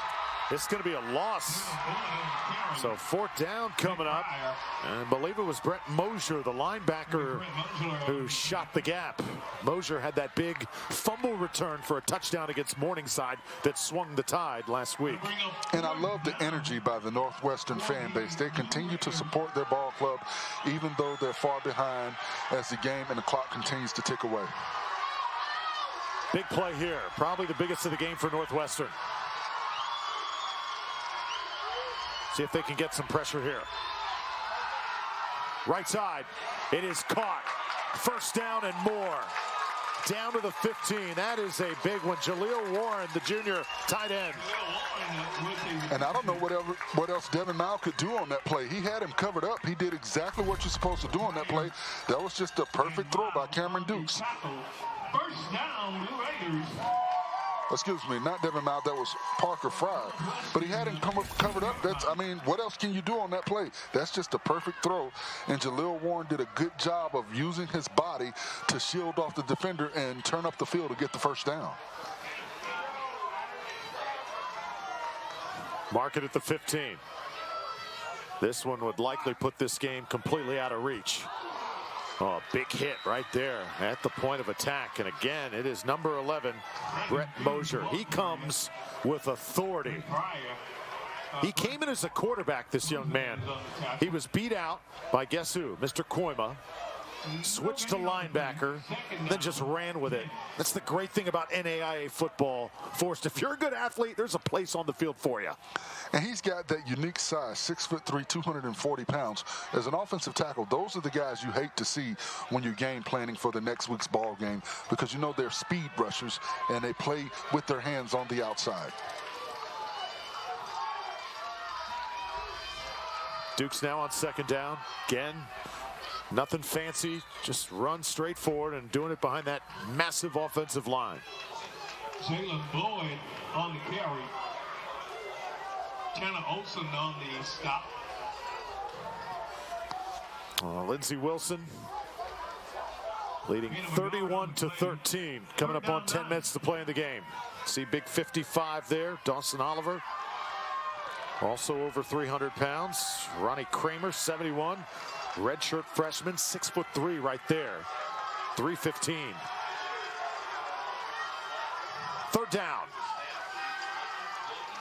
Dukes with tons of time again. Now wants it inside the 5. Another nice hookup. Just waited for his guy to get open, and it was Demetrius Patterson. And one thing the receivers for Lindsey Wilson have done a good job of, they're finding holes and sitting down and giving their quarterback a target. You see right here, Duke scrambles outside of the pocket. He throws back across his body, but he's got a receiver, Patterson, sitting down in the zone and giving him his quarterback somewhere to go with the football. And you see Lindsey Wilson in no hurry whatsoever. They want to milk that play clock all the way down to 1 before they snap it. Again, just very well coached are the Blue Raiders here throughout this game. They're certainly prepared. What was interesting, when we talked to the coaching staff, they had this air of confidence about them coming into this ball game. And one of the questions I asked them was, how do you prepare for a quarterback that you have no film on and you really don't know what he does as a strong point or what he's good at? And they said, we don't care who we play. We're going to go out and we're going to play Lindsey Wilson football, and we feel like we will win the football game. Gonna come up short this time and wrapped up at the 3. That was Belcher. And it's going to be third down here. And it's kind of a reflection of what we saw from Coach Oliver at his halftime interview with Christian, where he said, well, we just got to tighten up some things, but I think we'll be fine. When she asked about that offensive drive to end the half, and did he feel, you know, like that kind of gave them life? And he said, no, we're fine. We just got to do some little things on defense, and we'll get right back to where we need to be. Third down. 8 minutes to play. Run a little option, and Duke's going to call his own number. Blue Raiders touchdown.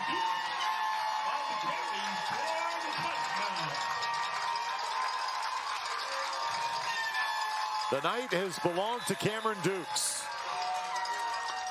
And kudos once again to this offensive line being people movers, and the backs doing a good job of being patient. Watch the patience by Dukes right here. He waits for his guys to get down, and once again, there's my guy, number 77, flashing across the screen, along with number 55, Dawson Oliver.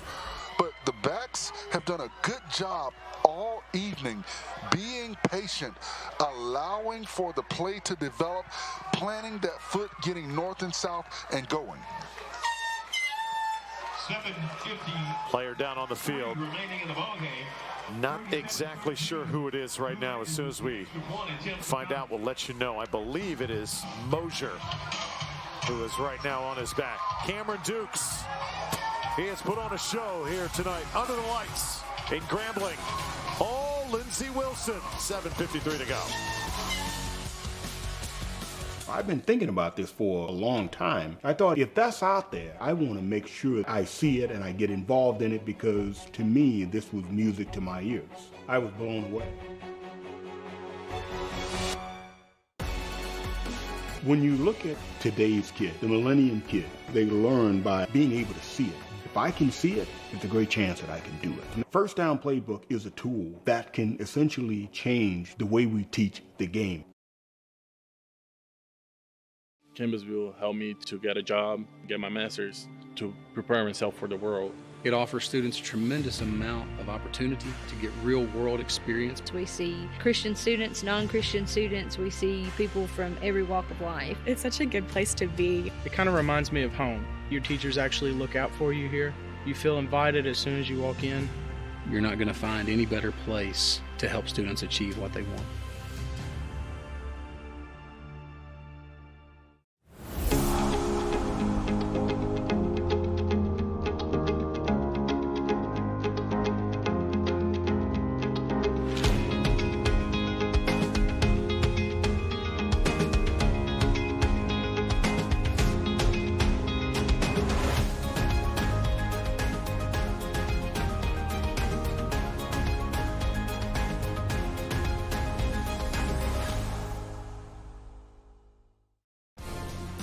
Sell online tickets directly from your school's website.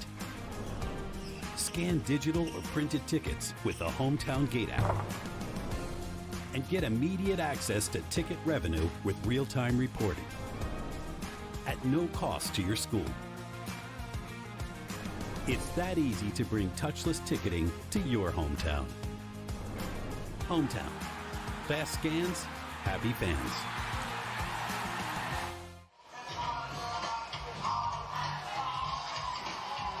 Cameron Dukes, 7:53 away from leading Lindsey Wilson to their first NAIA Football National Championship. Touchdown run, and now the extra point on the way. This to make it a 38-13 ball game. Souter, the kickers played well tonight. All Lindsey Wilson. The Blue Raiders rolling here at Grambling.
First of all, I never saw somebody hit Derrick Henry that hard. Boom.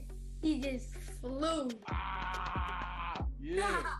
Came and made the big play in the backfield. That's what I'm talking about. Definitely see what you hit. Shoulder, head right through. Keep your head up. Run right through. Drive them. And that is the NFL's way to play. Get the men upstairs. Get the recruiters to come see, check you out. I'm free. I'm free.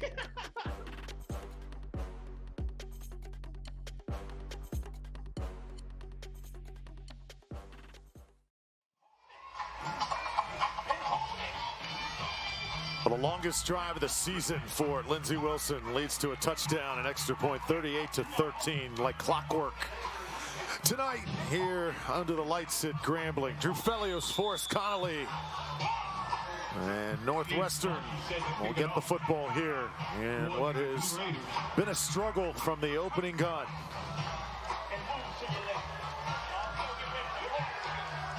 It's been a complete effort from the Blue Raiders, as Souter kicks it off once more. Ball be taken at the goal line, and a touchback coming up when you are Lindsey Wilson and you're getting ready to play a national championship football game for us, remember you got players who are graduating. They're graduating, they're walking the stage, but no, they're also walking the stage here at Grambling. Yes, caps and gowns and diplomas handed out here in Grambling, Louisiana. A special ceremony, a great gesture by this football program for their players. And I love it. No stone unturned. You've got to recognize not only the athletic prowess, but the academic prowess of all of these young men. So to celebrate graduating from college and now very likely a national championship, what a weekend for these young men. Yeah, simply awesome. Fryer still working at quarterback. He'll go down at the 22. Lindsey Wilson has won national championships in other sports. Men's soccer has been absolutely dominant at times. 9 national titles. Women's soccer has 4 NAIA titles. Also, cycling has won. Women's volleyball. And they won in 2016 the NACDA Learfield Directors Cup. Best overall sports program from the NAIA. So they have excelled in the past. Well, you look at those soccer championships, 95, 96, so that's back-to-back. Then 98, 99, 2000, 2001, 4 straight. And then you go 05, 09, and 11. I mean, they have been totally dominant as a soccer program. Absolutely.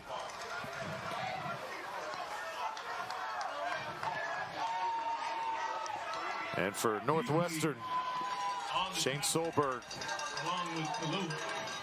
showed few signs of life tonight, but again, Lindsey Wilson, just a tremendous game plan to keep everything in front of them. Everything that Northwestern has earned for us, it's been tough. It's been a struggle. It has been hard. Well, you said the key word. They've earned everything that they've gotten. Nothing has been given to them. And you look at the game plan by this Lindsey Wilson defense. I think they had the perfect game plan. They took everyone else out of the ball game, and they put it on Blake Fryer to beat them.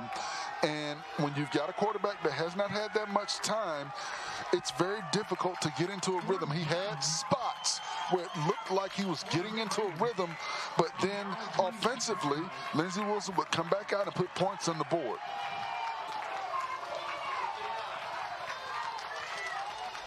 So now 4th down. Fryer, perhaps the final chance. Just not happening here tonight. Kashawn Beasley, the redshirt freshman, was coming, and it'll be a turnover on downs.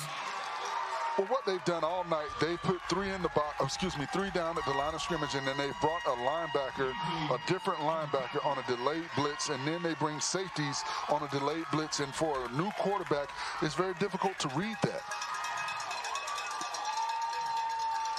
Cameron Dukes has had himself a night. The defense feeding off the leader of the program. Says he watches Tom Brady, Russell Wilson, Drew Brees. He has looked like them all here at points throughout this game. And it all starts with that offensive line. Look at the pocket integrity right there. He has time to look down the field, go through his progressions, and then he gets behind his big fellas and gets over the end zone for another touchdown. The touchdowns for Dukes. Stretch one across the line, then able to run another one in, shown that there's not a play in that playbook that he doesn't like. Gain of a yard on the play. 2nd down, 9. They're sizing things up. He's working on his master's degree at Lindsey Wilson, business administration.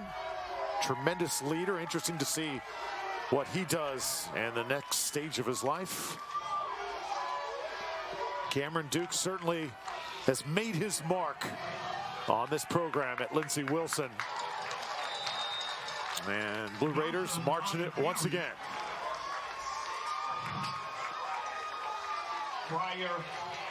This is where you get a chance to come off the bench and play some ball. Why not? Cameron Evans, the junior quarterback, looks like he is set to perhaps check in here. And he is out there right now, leading the charge. 6'5", junior out of Somerville. Appreciating the performance of Dukes Didn't even notice that Evans was out there doing this. We notice you now, big guy. We notice you now. Touchdown. Cameron Evans out of Somerville, Georgia. 6'5" and all into the scoring column at the national championship.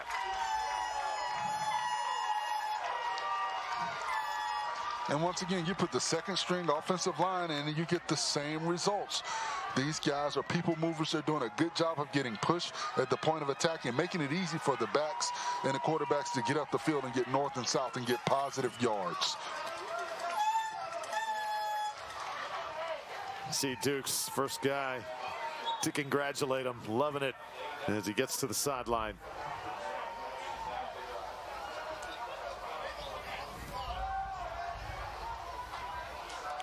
That's the first rushing touchdown of the season for Cameron Evans. Limited duty, getting a chance to score. Souter, the extra point.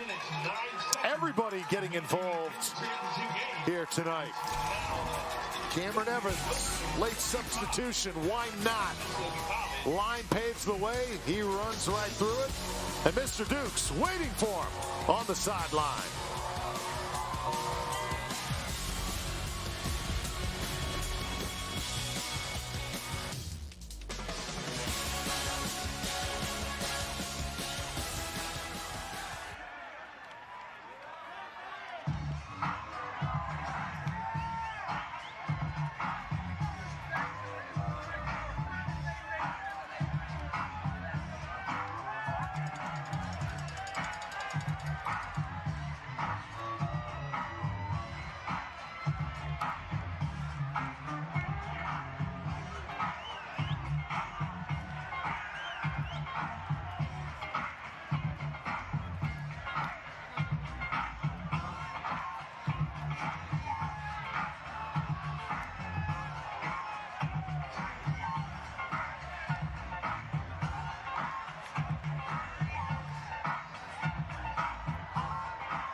Lindsey Wilson here late, just over 4 minutes to play. Dukes and company realizing they're going to be national champions. Forrest, you felt this feeling before. You know what it feels like. Lindsey Wilson now about to experience it. Absolutely. I guess mine was a little bit different because he came all the way down to the last play of the game where Lindsey Wilson, I think, have probably known since right after halftime when they put another score on the board that it was very likely they were going to be national champions. Yeah, Northwestern showed some signs of life in the second half, but not much. It has been all Blue Raiders here in the third and fourth quarters. The wind is picked up here inside the bowl as Souter will place it down. And that sideline for Lindsey Wilson getting a little bit more bouncy as we're looking down there. They look like they are ready to bring the house down and celebrate. Still a little more than 4 minutes before they can do it. Touchback coming up for Northwestern. Let's check in on the field with Kristen. Well, Drew, you hit the nail on the head. It is lively down here. These Blue Raiders are dancing. They're starting their celebration. They are loose and having fun because they know and can taste that national championship. It seems to only be about 4 minutes away. Kristen, I hope you're ready to do some interviews too, because usually, you know, it's known to get a little bit crazy down there for the post-game interviews, and I can't wait to see how you handle it this year. Kristen Bedard down on the sidelines tonight. First down. Fryer still in the game for Northwestern. Man, a nice throw over there. Mosier makes the grab, gets out of bounds. It'll be a first down. For the first down. So you're convinced Blake Fryer's your guy next year, huh, for Northwestern? I think he is. When you look at the guys coming back, he is the only guy coming back. So he has a head start. And one thing I want to do before we end the broadcast is tip my hat to this Northwestern Iowa ball club. They came into this game with a deficit with their best player, the best player in NAIA football this season, Tyson Koima, out. And I think you see the after effects of not having your star guy in the game. But I think Blake Fryer played pretty well, considering you have a week to prepare, not only to get your first start in college, but to get your first start in a national championship ball game against a tough ball club like Lindsey Wilson. Second down and medium.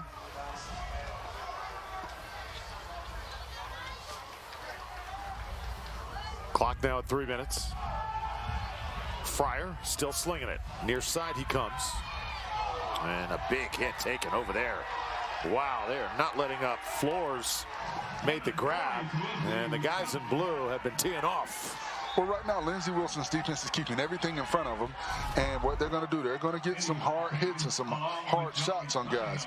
You see right there, you got guys breaking down and you got guys coming across. But a good job holding on to the football on that play, because a lot of guys would have let that go. Cannon Flores did a good job holding on and squeezing the football because he knew he was going to get hit. Now back to the run. And this one taken down. And good game. Malachi Rogan has had, the junior linebacker, as he's able to make the tackle. And you see the Blue Raider fans looking up at the scoreboard. And right now that clock can't move fast enough. And I urge the NAIA voters next year, when you're voting for your preseason team, to put my big fella Joe Grissett on that ball club, because that 6'2", 380-pound man was a people mover all through this afternoon for what is going to be the national champion. He showed out for sure. Fryer heaves it to the sideline, incomplete. Love Forrest watching games, though, and being a part of this great event year after year. We get to see teams that we've never seen, learn about towns we've never heard of, and watch players that, you know, you've never heard of and how talented they are. There's so much football talent in this country, and guys playing in this game that could wear an NFL uniform. Well, these guys don't get the exposure, so I love the opportunity for the world to see that there's some great football being played at the NAIA level. There certainly is. As that one goes out of bounds at the 45. And you know, the champions of the NAIA over the last 5 years. That's right, Lindsey Wilson going to join this group. Morningside, we've gotten used to seeing St. Francis and then Marion out of Indiana back in 2015. We've called all of those championships. And Lindsey Wilson, Gatorade bath is ready. And pretty soon, Chris Oliver is going to be feeling it. And the players are saying, don't ruin it, don't ruin it.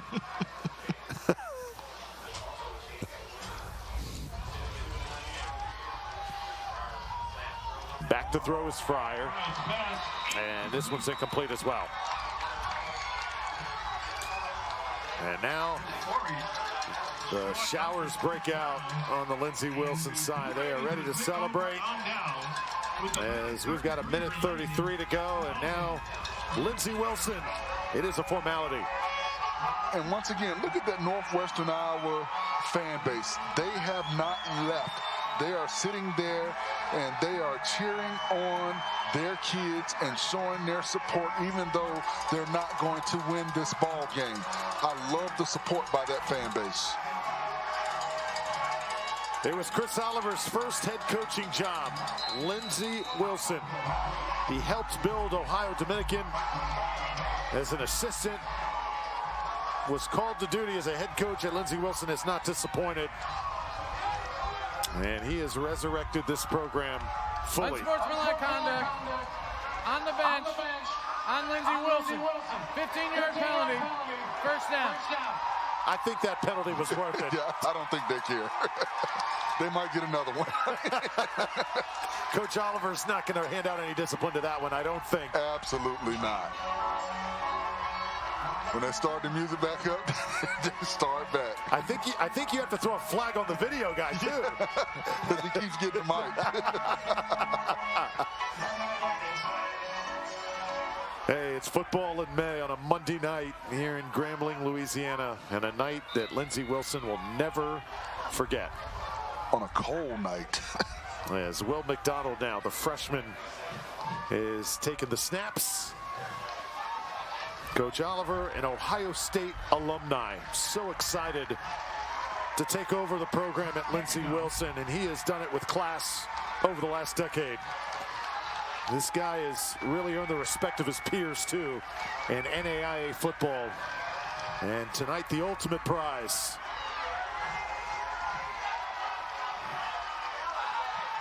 Cameron Dukes, for him, the celebration's already begun. That is one happy group. Take another knee. We may have one final play, and that is going to just about do it.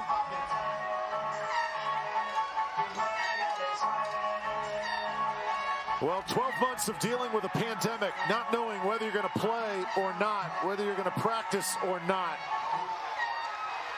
whether your career's over or not, whether you're going to train or not, back and forth. It took patience, it took perseverance, it took hard work, it took talent, and it took Lindsey Wilson football at its very best to win a national championship for the NAIA.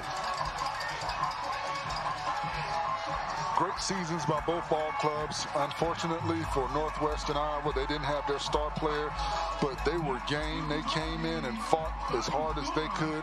Lindsey Wilson just was better this evening, and they deserve to be national champions.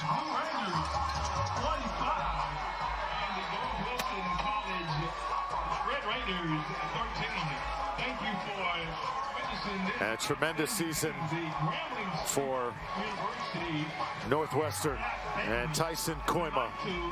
I wish we could have seen him suit up here tonight. Just a tremendous young man, and the Red Raiders certainly will remember this night, and a great season it was. Let's send it down on the field to Kristen.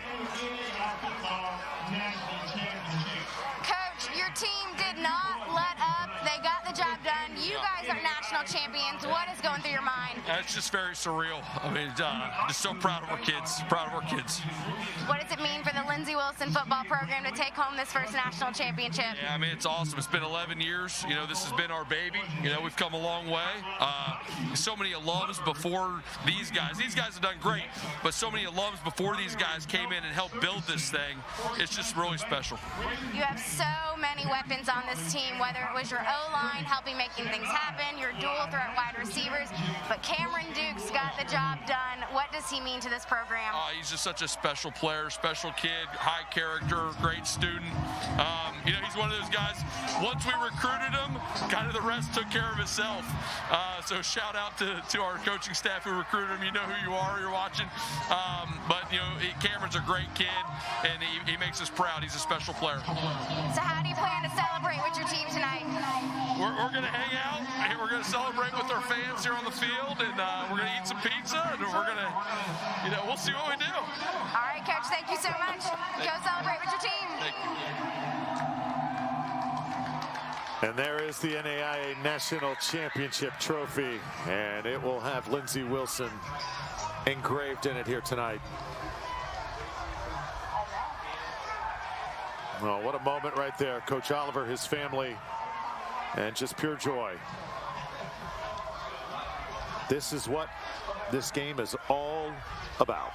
Well, all the hard work, all the dedication, all the sacrifice. And Cameron Dukes really had this game under control from the opening minute. Well, pocket integrity throughout the ball game. The offensive line did a good job. You see him sprinting outside the pocket and finding his receiver coming across. Once again, look at the pocket.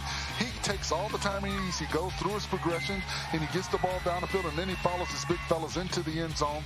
Something we saw often this afternoon. Look at the people movers, number 77, number 51. All these guys were people movers throughout the evening. Cameron Dukes, what a performance here in the National Championship. He is standing by with Kristen. Cameron, you got the job done for your Blue Raiders. What does it mean to win the biggest title of your life so far? I can't even put it into words right now, to be honest with you. It ain't even sunk in. All the work we put in the offseason, getting the season pushed back, and we just stuck together. We trusted the process and going 1-0, and that's what we did tonight. You had multiple times when you had the ball in your hand and found the way to the end zone. How were you able to get the job done? Trusting the guys around me. I mean, I trust everybody blocking for me, and it makes it easy when they're knocking guys down in front of me. I can just run right over them. You put your name in Lindsey Wilson football history, helping bring the program's first football title home. What does it mean for the school? It means everything. I mean, this is what we talk about whenever we get recruited, is we want to bring an NAIA National Championship home, and that's what we're going to do. And we did it tonight. All right, Cameron, thank you so much for joining me. Go celebrate with your team. Thank you. Cameron Dukes had 3 rushing touchdowns tonight, so he makes up a bulk of the scoring for Lindsey Wilson. Noel Patterson had a rush, that big end around. It was a 41-yarder. And for Dukes, man, what a moment, what a player. And for Lindsey Wilson, for us, this is an experience he'll never forget. I just got goosebumps right now watching. Well, the game was won in the trenches, and that is something that should not be overlooked. As well as Cameron Dukes played with those 3 rushing touchdowns, I think nothing is possible without those offensive linemen that allowed for him to run through those lanes. And for the defensive linemen and the defensive game plan, I thought it was a great game plan when you're able to get pressure with 3 pass rushers, drop 8 back into coverage when you're playing against an inexperienced quarterback. He had nowhere to go with the football. They found something with running that quarterback draw, but as the game progressed and you saw Lindsey Wilson make adjustments, they start putting the hat on the quarterback a little bit, and he got a little bit tentative, which I expect because the quarterback shouldn't be getting hit the way he started to get hit as the game pressed on. But when you look at this game plan, I think it all boils down to both lines, the offensive and defensive line for Lindsey Wilson doing a great job up front and dominating in the trenches. Look at that trophy. Man, look at that trophy. Player of the year.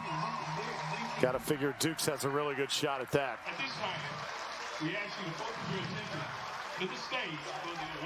And now we get set for the NAIA Awards ceremony. Much different season it was in 2020 and 2021. First, we will present the 2020 NAIA National Championship Outstanding Offensive and Defensive Players of the Game. As voted on by the members of the media in attendance, the 2020 Defensive Player of the Game is Michael Leslie from Lindsey Wilson.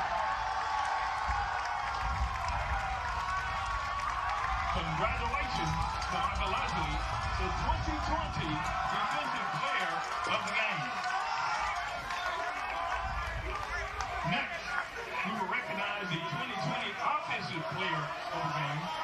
This year's recipient is Cameron Dukes from Lindsey Wilson.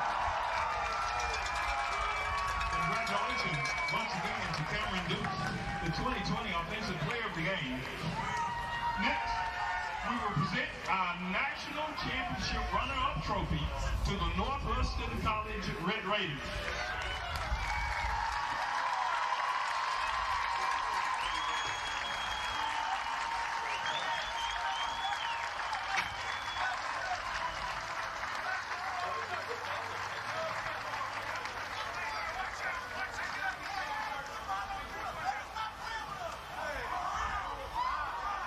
Congratulations to the Northwestern College on an incredible season. Now, let's focus our attention on the final and most important presentation of the night, the National Championship Trophy and Banner. Congratulations to the 2020 NAIA Football National Champions, the Blue Raiders of Lindsey Wilson College.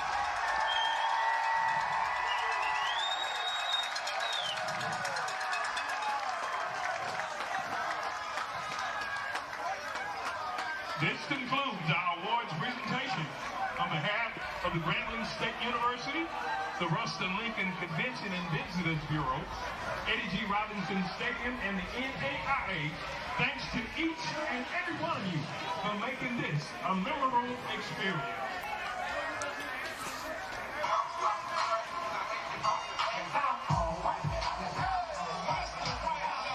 Well, the pictures say it all. Forrest Connolly, this has been fun. Final thoughts here from Grambling. Well, I think Lindsey Wilson showed who they are. They are a team that depends on their offensive and defensive line, and you saw the results. And I think we did not get to see the full Northwestern Iowa ball club because of their quarterback Tyson Koima not being in this ball game. But I want to tip my hat to this ball club because they made it here and they did a good job, and they had the player of the year. Congratulations, Lindsey Wilson. The Blue Raiders get it done tonight under the lights at Grambling at Eddie Robinson Stadium. Hope you enjoyed it. For our phenomenal crew, Forrest Connolly, Kristen Bedard, Andrew Velios saying so long from Grambling. The Blue Raiders are taking it home. Have a great night and a great week, everyone.